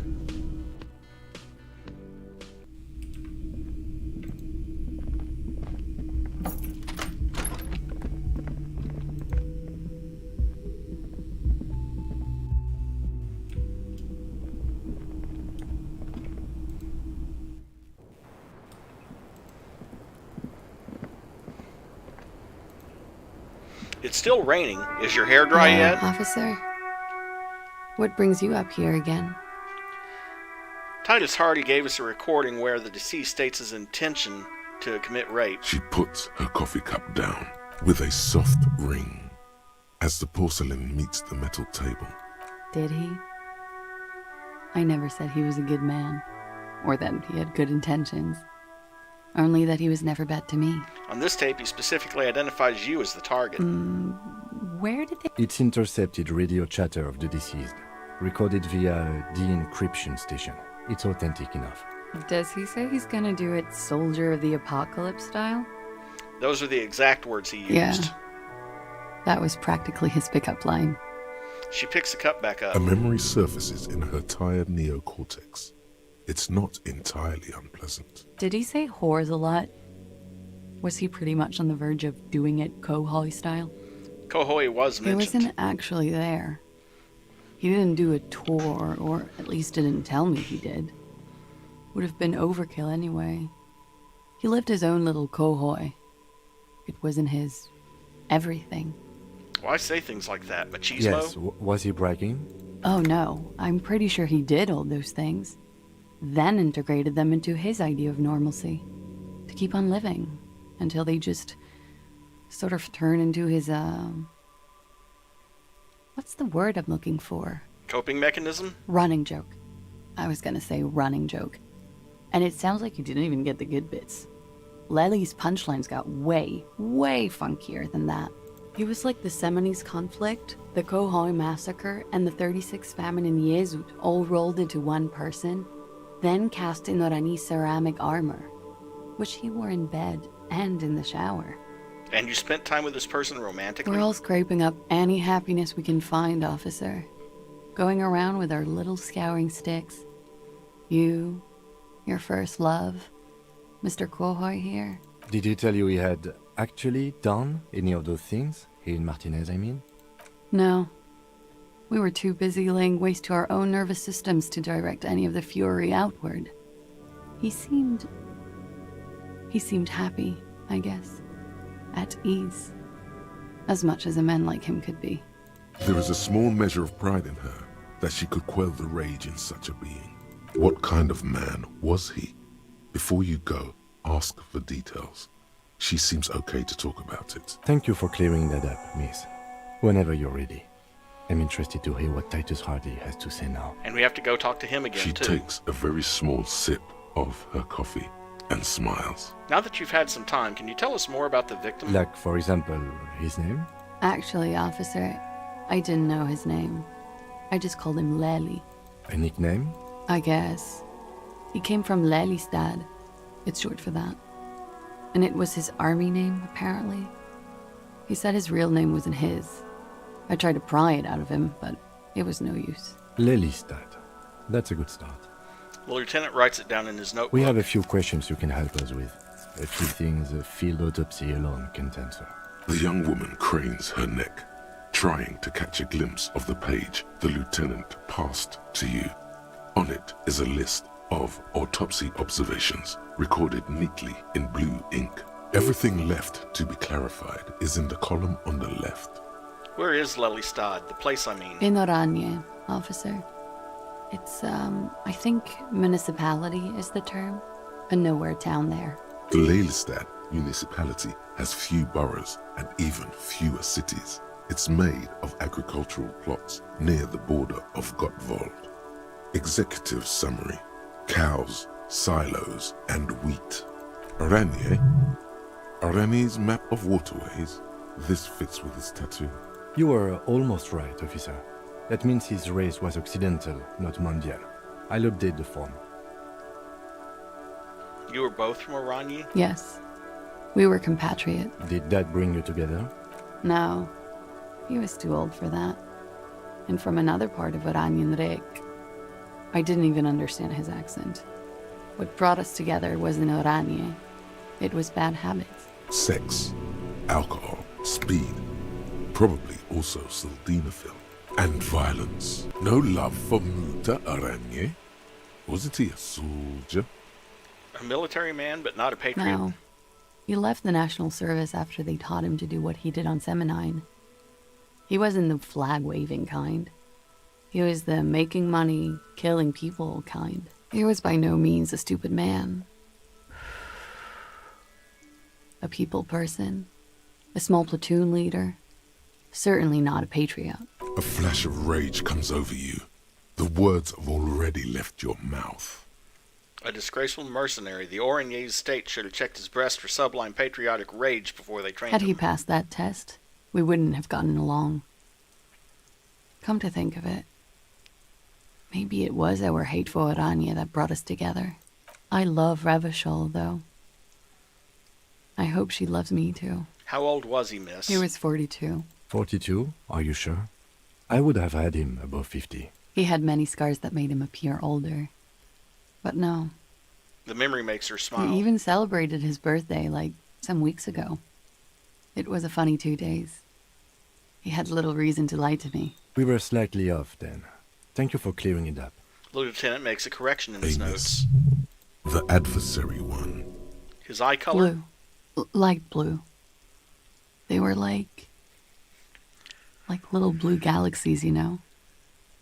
It was strange, seeing those eyes in his fucked up face. Pardon the swearing. I do him an injustice. He wasn't ugly. And he had a beautiful, soft voice. Very surprising, what with all the scarring. It was quite something, watching him speak. He had a combat wound? On his chin and mouth? Yes. Severe. It made him look like half his face was cracking away in some strange smile. That and those eyes. Ah, yes. His hair, if you can remember? It was light brown, almost blonde. He darkened it with brilliantine, made oily. Not nice to stroke. I couldn't convince him to leave it alone. He had a tattoo. What did it mean? Oh, that. It's clear she liked it. It was an Oranese map of the waterways? Sure. Waterways. It was mostly for showing off to chicks, though. For showing off to chicks? How so? How? Imagine him lying in bed. Freakish musculature laid out on the sheets. Scarred, of course. Tattooed. The sheets are dirty for some reason. He's smoking and drinking, of course. And his chest and shoulders and arms are studded with stars. Tens, hundreds of them. Maybe even thousands. And the woman goes like, "What was this, baby?" And he says, "That was too hardcore. Don't ask me about that." So she goes, "Okay, but what's this, baby?" And he's like, "Saw some bat shit there. Killed some loincloths." And so it goes. Star after star. Port after port. Third world country after third world country. And he's done horrible things in every single one of them. You were the woman in this? Oh, yeah. Can you tell us precisely what these mean? No, thank you. I've seen enough of him dead.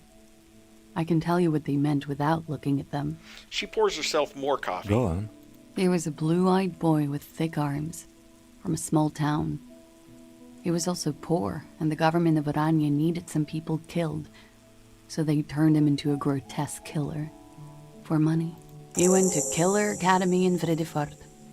Then he killed some people on the Seminine Islands. And on other islands, too. All of the islands. After this, he came to Revachol and got killed himself.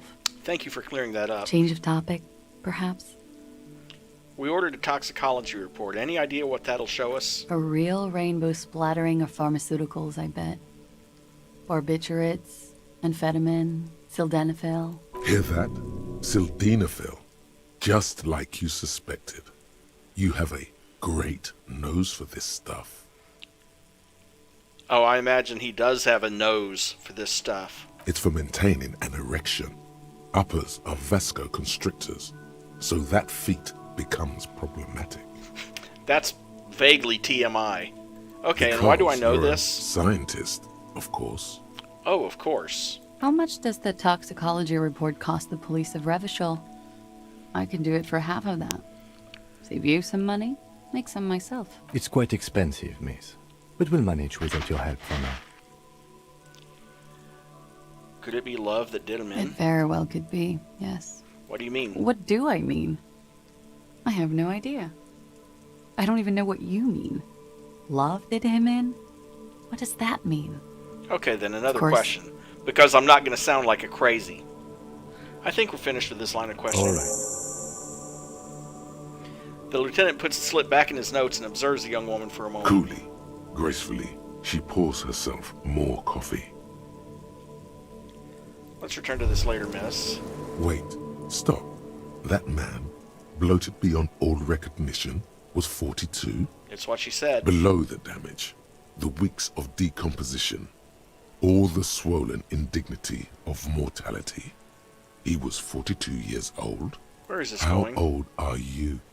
That's where this is going. 45,000 liters of raw alcohol has left its disfigurements. What lies beneath, you wonder? Hold on a second.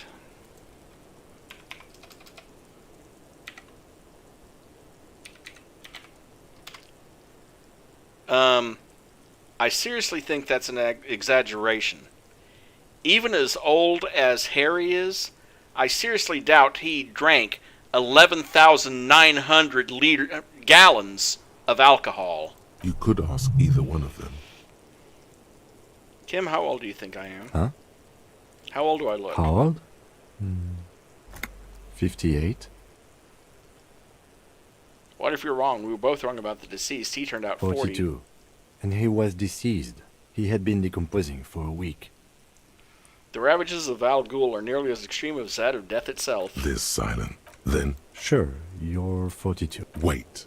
This requires scientific measurements. Bring it on. I'm not afraid To of the the truth. laboratorium.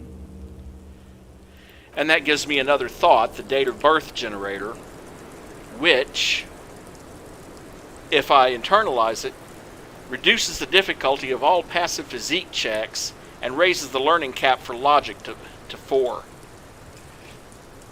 It says by 4 in the document I'm looking at, but it's to 4. By 4 would make no sense. Okay, so...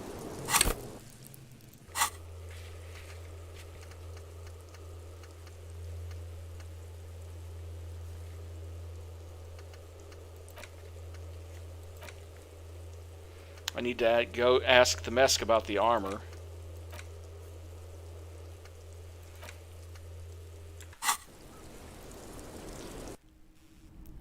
Quite a lot of things I still have to do around here.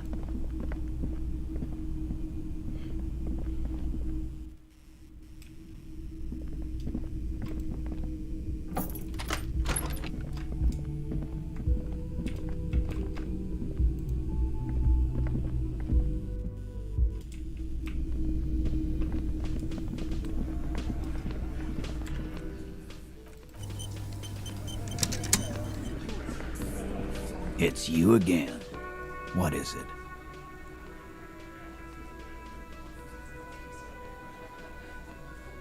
So I talked to Claudia about the tape. And nothing. She stands by what she said. That fucking fucker. You're the worst cops in Revachol. I gave you gold on that tape. It was dark stuff, but it didn't prove anything, and it didn't change your mind. Dark? Dark is when you start a goddamn death rock band. He said he'd rape her. He shakes his head in disbelief. What did she have to say then? Fine by her? This is what people are supposed to be like? Fucking whoop-de-doo. If anything, she seemed turned on by the whole door gunning Yes. thing.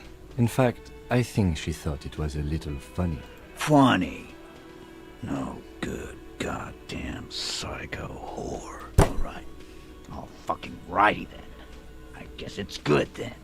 That fucking... Please try to control yourself in the presence of visitors, Titus. Her voice is a bit softer than earlier. This is just perfect. Just fucking perfect. Any thoughts on this, lawmen? Titus rubs his chin with his palm as if trying to grind it smooth. Women are crazy. Irrational. That's what you're thinking, right? Also, your fists are itching for a bump. Be straight with me, Titus. What really happened? I already told you. We fucking hanged him. There's less gusto in his voice now. His men, too, are growing increasingly silent. The man is slowing down. Looks like a bad blood sugar crash. He can't keep track of all the variables anymore. Come on, Titus. We know you didn't hang him. He was shot. I know you're tired. So am I. Why don't you just... You know what? I am tired. I'm tired of you and the whore upstairs. Next time you see her, tell her Titus said, "Fuck off!" He throws his beer can down. This is the petulant rage of someone who's at the end of their wits. That lying, scamming. We're done. This is over. You understand? Your little investigation is over. Yeah. Elaine starts saying something, then thinks best not to. What is this quiet funeral shit? What we need is some beers in us. Bartender, 20 beers for the Dock Workers Union. Why do we make it 40, huh? Why do we make it 100 beers? You're not loud enough. 100 beers? Now we're talking. Hoppity hop over here, cafeteria manager. The window might be closing. The more beers they get in them, the less cooperative they will be. I'll convince him he's being manipulated in a moment. I need to check my rhetoric skill.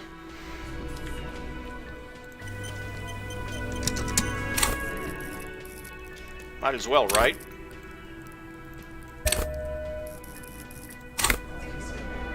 It's you again. What is it?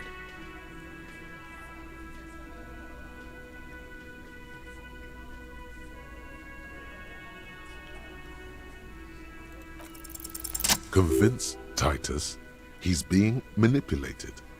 You should know by now. Titus Hardy will never falter. But you know someone who might. One of his boys will. Fat Angus, the powerful guy. Mr. All Muscle. The time has come. Put him in the pressure cooker. Just remember, it's about more than Glasia. It's about these men and Martinez. Their district. Their responsibility. Outside, under the rising sun. Tattered and in ruins, the windows of the cafeteria aglow with her morning light. That's it then. Case closed. We're going home, Kim. He'll get it. Go on. Write it down, Kim. And Martinez, they just kill you because they don't like you. Got it. Kill you because they don't like you. All because...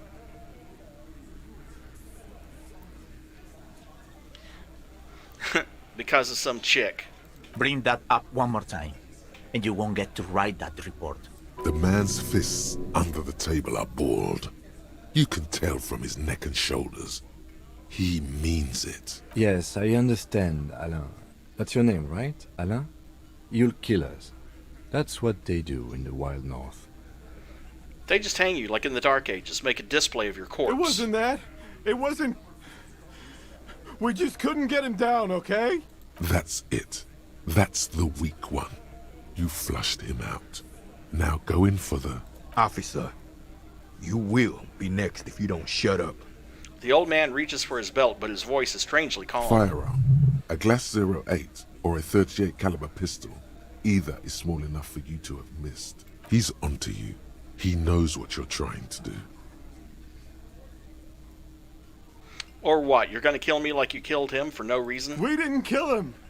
We didn't even hang him. He was dead when... He takes a breath, wheezing. Shut up, Angus! He was dead before you hanged him. Fatty!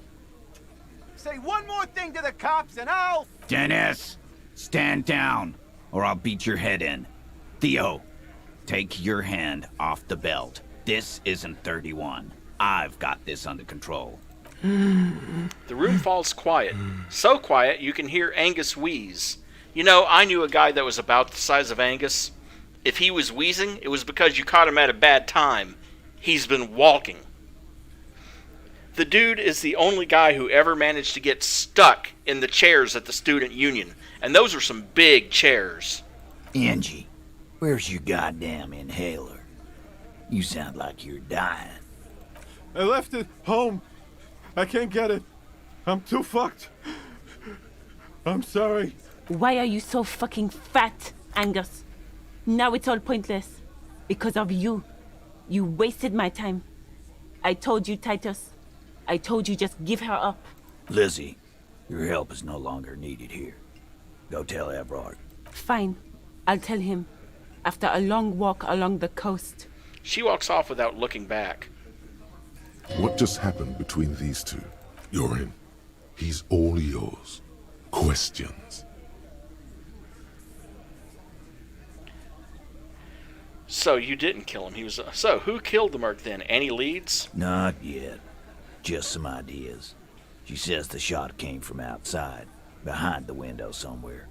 So that's a clue. What are you thinking? I'm thinking someone's past caught up with them. Either hers or his. Hers, you mean? She's got one of those checkered pasts. The shot could have missed. Could have been meant for her. Coincidentally, and again, this is a minor spoiler, she does have a checkered past. There's more she's not telling us. I like that. Been thinking the same thing myself. And you had ideas about his past, too? My dude. One of those mercenary buddies of his could have done it. They got guns. Training. Years of bad blood, probably. Or it could have been someone else from Crenell. He pauses to think. Tell you what I'd do. Check out the coast for vantage points. Maybe consult with a ballistics buddy of mine. That's what I'd do. If I wasn't too busy doing this clown dance with you. He's calm now. Threw all that turmoil away. and became himself again. Whose idea was it to hang him anyway? Hers? In a manner of speaking. What do you mean? We had help from another girl. It was her idea to hang him, and I liked it for political reasons. It sent a good message. It's her, isn't it? The drug trafficker, the missing 8th party. Fella, you think too much. He's off all right. You're gonna hurt your head. A little too far there, but you're definitely right. That woman is just affiliated with the Hardy Boys. You don't know her, anyway. You're going to stonewall me if I ask more about her, aren't you? Glad you understand that. So you didn't kill him, he was already dead. Nods. You hanged the corpse to cover up the real cause of death. The bullet in his head. Another nod. Cause the girls asked us to. They were in some shit. Did she kill him? Cop, I have no idea. The girl says she didn't. What happened Sunday Class night? J came down. She seemed really out of it. Drugged up, even more than usual. Bug-eyed and gurning, you know? Not in a fun way. It looked like she'd redosed after something went down. I've seen that look before. She was scared. I knew someone had died. How did you know? I've done this job for 10 years. I've seen it before. It's the politician in the motel room with the dead hooker scenario. Only in reverse. Good analogy, boss. You don't get to talk yet, Shanky. You're still on the bench. And you keep taking it easy too, Angus. He turns back to you. That's okay with the fat man, still wheezing there. He couldn't speak if he wanted to. What happened then? We went upstairs. Sure as day the Merc was dead. There was a bullet hole through the window. Fucking dirty sheets and bottles everywhere. Tibbs patched the window. And the corpse. He hanged. If Claudia didn't kill him, why the cover-up? You may have noticed our girl's in some shit of her own. I didn't notice anything. What kind of shit are we talking That about? can't show up on police radar kind. There are people after her. From the old world. Where she came from. These people, who are they? They're powerful. Connected to the moral intern. She's clearly afraid for her life. Says if she showed up in your systems, she'd be ghosted away. And why would you help someone like that? By taking on a murder? Why would I? I guess we abide all sorts of runaways and losers here. It's a Martinez thing. Who's Tibbs? Nah, he's my brother. He's in the window replacement business. Sorry I made you guys fight. Me too. Thank you for this, Titus. I'll go talk to her for the last time. You do that. Hey, cop. Before you go. Suddenly, the wind picks up outside. You hear it rattling the large windows in their frames. It carries newspapers, circles the whirling in rags in a warm column. She, Claudia, came to Martinez to hide. Many of us did. This is where you wash up when there's nowhere left to go. The Union takes you in. Now, she refused that protection. But you would still prefer if we didn't take her away. That's right. If we didn't take care of the people who end up here, this place would just be a couple of ruins and some cargo containers. We'll take that into account. The lieutenant slides his notebook into his coat pocket. He turns to leave. And we are just about done with that thread. Let's see what's in the window. Behind the dockworkers, a ceiling-height window. The hawthorn branches scrape the glass like bone I still fingers. need to increase my perception before I even consider taking that one on. That's going to require a bunch of save scumming. Let's go talk to Claudia again.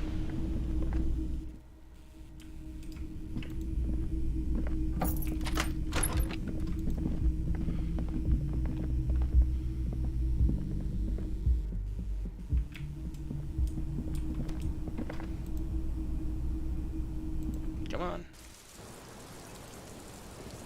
It's always good to see you. She cracks a weary smile, leaning back against the railing. Something in her demeanor has changed. She's tired, consigned to her fate, to being here with you and what's to come. The Hardy Boys told us what really I happened. understand. She puts her coffee mug on the table. Just like that. No resistance. Her shoulders are slouched, her feet long and straight. Chill. I'm the cool cop, I'm remember? sorry for wasting your time. I should have known that you'd find out. Why did you waste our time then? Because of the Hardys. I couldn't just dispense with them. They were only trying to help me. Out of the shit I'd gotten into. Is she implying the Hardy Boys are the law? Whoa, whoa, whoa. I am the law. I know that. But the people around here, they don't see it that way. And if I am to stay here, I need to get along with them. Cool, I'm satisfied with that explanation. You're right. There's more. You More? answer to the coalition government, and by extension, the moral intern. She reaches for a new cigarette. Briefly glancing over her shoulder to the sea, as she's done time and time again, where the cold oceanic expanse lies, and behind it, another world. Is that why you're looking over your shoulder? You're afraid of the moral intern? You share a database with them. You send people to their courts. She lights a cigarette. What's going on? What did you Just do? business. But bad business for some people in the moral intern. If I show up in your records, officer, they will find me. They will... What happens if they do? They will kill me, sir. If you file my name, take me in for questioning, enter me into the moral intern mill, well, then I'm fucked. For nothing. This murder didn't have anything to do with me. What did you do to have these people after you? It's not nice, but it's not illegal. Not here in Ravishol, or even in Orania. What exactly did you do? Industrial espionage. I joined a business collective with the intention of betraying them. I did my job well enough to be asked to do it again, with a bigger company. The kind you really, really don't fuck with. I took their ledgers, 2 decades worth of accounting. I need the names of the companies involved and who hired you. He taps on his notebook. The job was Lewsdown County Savings Bank. They sound small, but they're part of the Lewis Scott conglomerate. That was the second job. The first was some printer company. You wouldn't know them. As to who hired me for the job, I don't know. But they're after me too. Along with Lewis Scott and their friends in the MI. Once you're done in the competitive intelligence circuit, you don't have allies. You're radioactive. Lowe's Cap. These people engineer financial disasters in second world countries. The conglomerate also includes the Bank of Consecration, Airbird, and the popular Papalolo line of dairy products. I'm sure there are people who have done much worse than that. Sure. I'm not a war criminal, but it was bad. People lost their jobs. Good people, too, not just C-suite. She shakes her head at the thought. A lot of people got hurt. But that's just more of my shit you shouldn't have to deal with. You're solving a murder. What happened here the night We he were died? there. Together. In bed, I mean. Tell me exactly what happened, without clinical levels of detail. Okay. He was in a kneeling position. He had just entered me. I was on my back, looking at him. I heard the window behind me shatter, and I turned to look. There was a hole in the glass. I turned back to him. His eyes were looking through me, and his mouth was open. Dumb. I could see. I could... A great pain moves through her, a dark and indefinite wave. She continues in spite of it. I knew he was dead. Before he fell down on top of me. You don't have to continue if you don't No, want to. I want to. Let's get this done. It's okay. Tell us as much as you're comfortable with. He waits for her to continue. He was heavy. I pushed him off and he fell to the floor. There. He only had his boots on. I bit the pillow, not to scream, then ran downstairs. There's a long pause. She just stands there, her arms at her sides. I waited for the second shot to come. For me. I thought there would be one. It never came. I'm sorry this happened to you. So am I. She looks down. Her cigarette has singed her fingers. She throws it away and immediately proceeds to light another one. And I thought I knew some chain smokers. What time was this? When did it happen? It would help us if you could be as precise as possible. 11:30 to 12:15. I don't know the exact time. Around midnight. It's okay. Were you inebriated? Not as much as usual. He'd done a line, plus other things. I was drinking. Wait. Titus said she was gurning her jaw off, much more than usual. It doesn't matter. Better not to mention it. Did you hear or see the shooter in the course of this? No. What did you do then? Nothing. I was trapped. I was stuck in my room downstairs. I got some clothes on and crawled back up, drew the blinds. Blood was coming from his mouth. Not a lot. Just a little. He was still on the floor, slouched. I couldn't be there with him anymore. So I ran down and out of my room, into the hallway, down the stairs. I knew there would be people there. What happened after you ran downstairs? Sylvie was tending the bar. A lot of people were there. The Hardys were at the table in front of the stage. I think the Union box was full. Ruby was there too.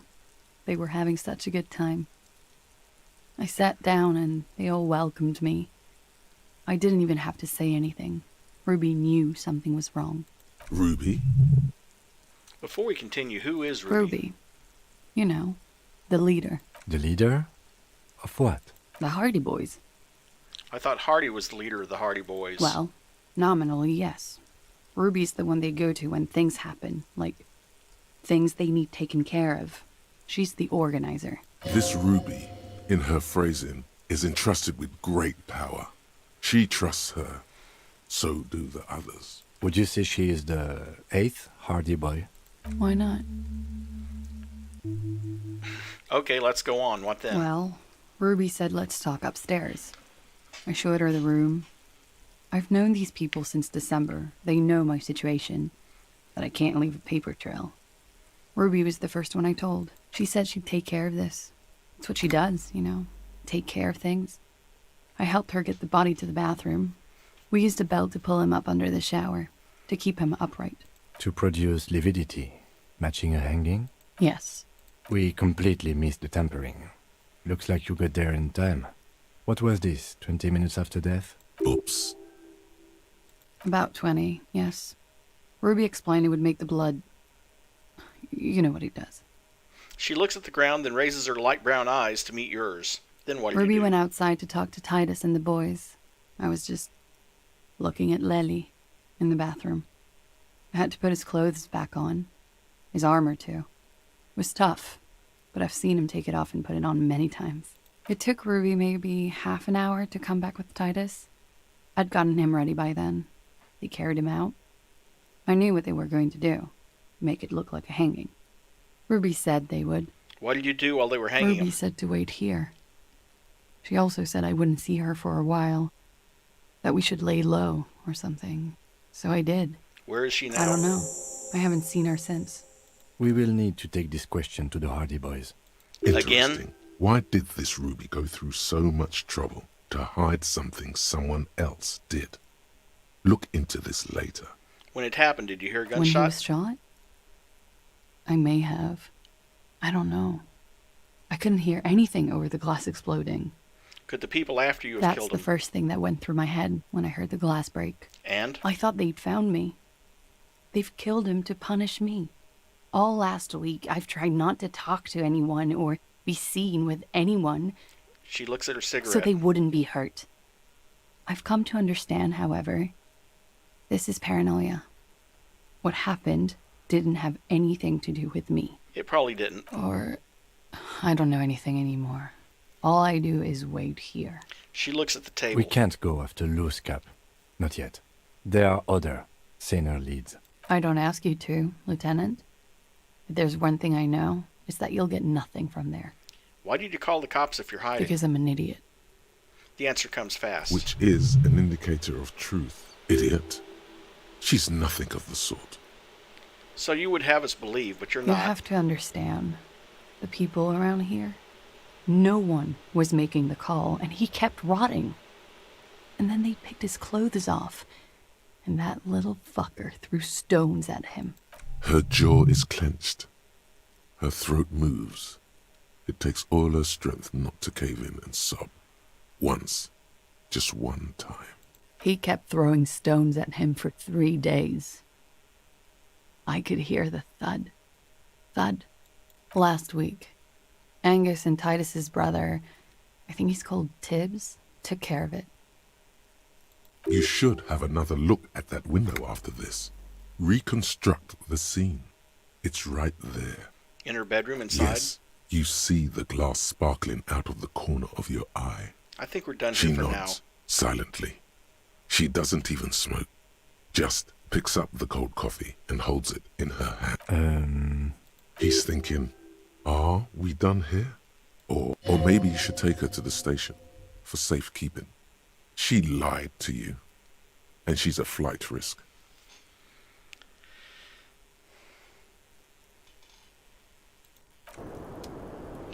Well, let's see what looking silly does for that drama roll.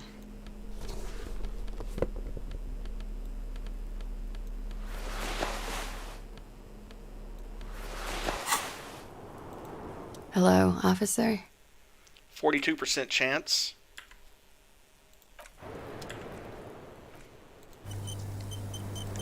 Hello, officer? What brings... But we are.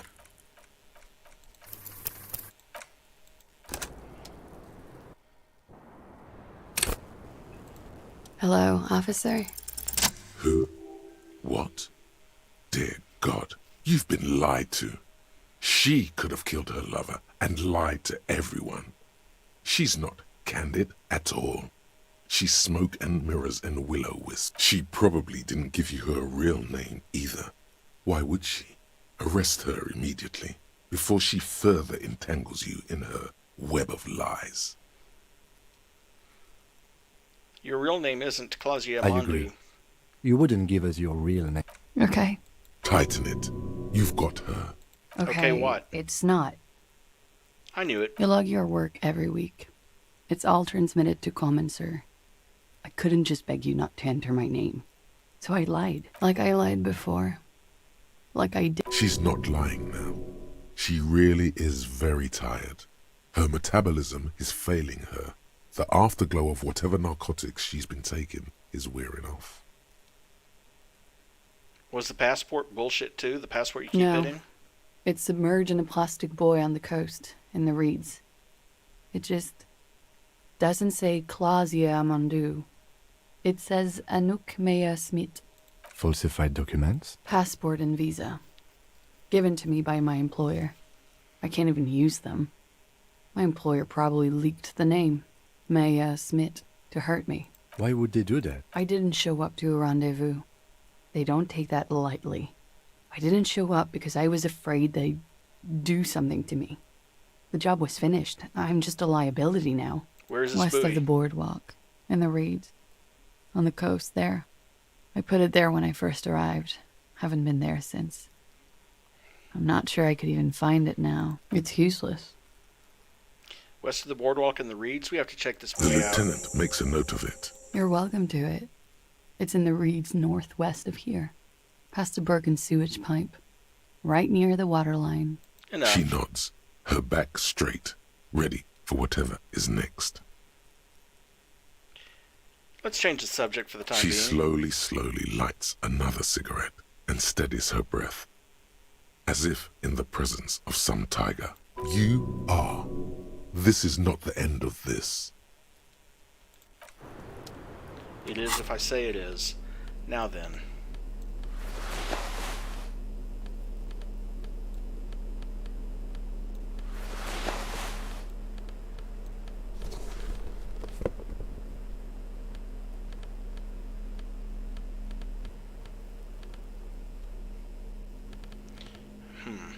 Drama, interfacing, suggestion, rhetoric, drama, electrochemistry, pain threshold, and volition. Well, that would help at least.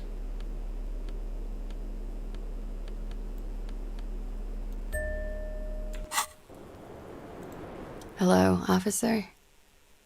What brings you up here again? Oh. Okay. So one check did away with the need for the other.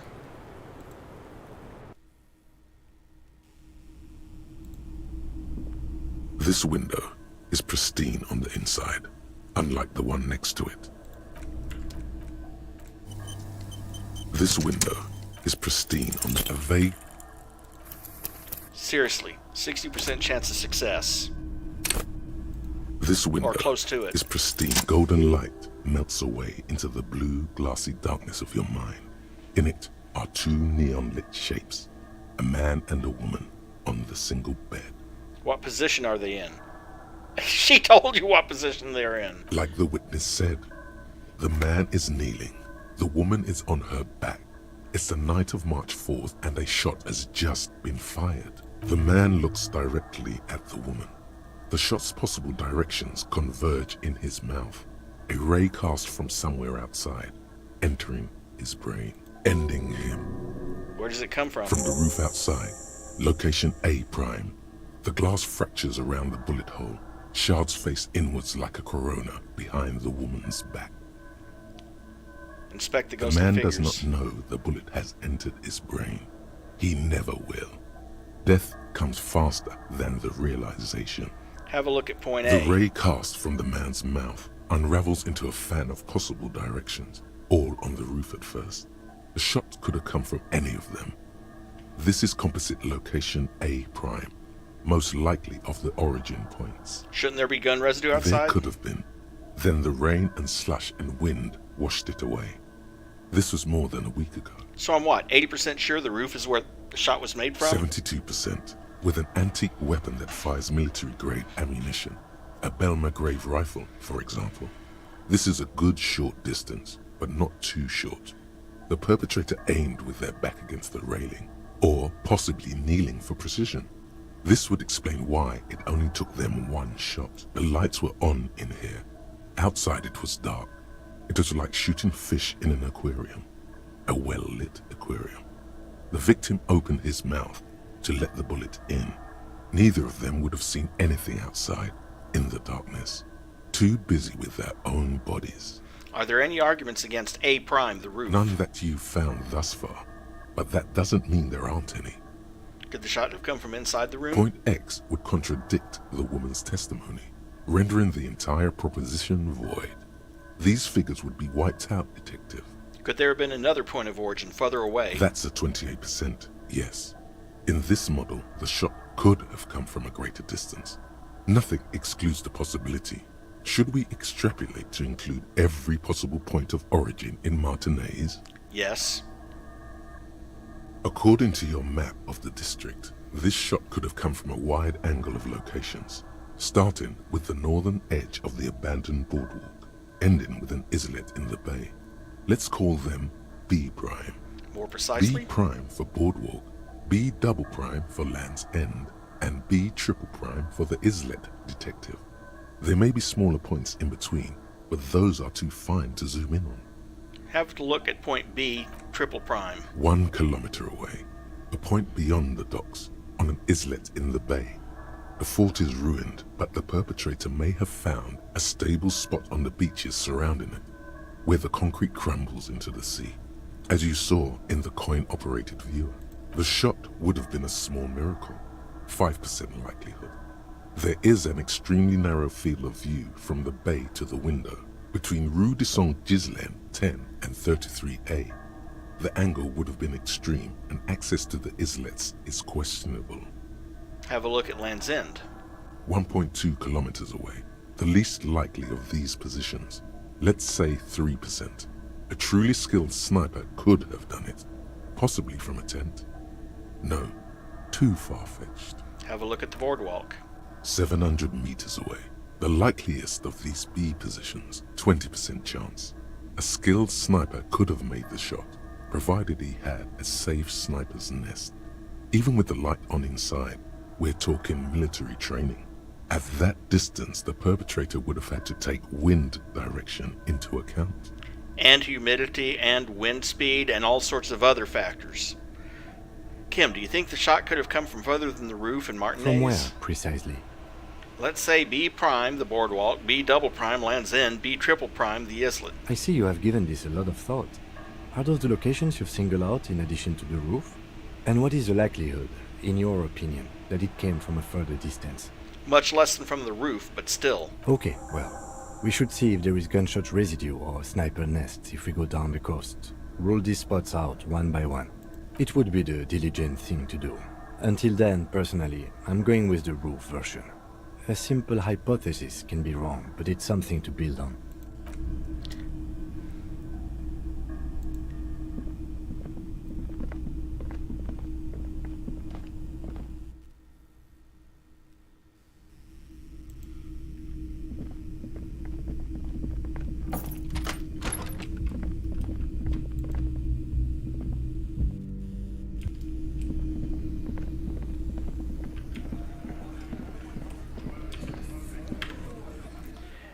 And that is going to be where we leave it for the night because we just passed the 4-hour mark.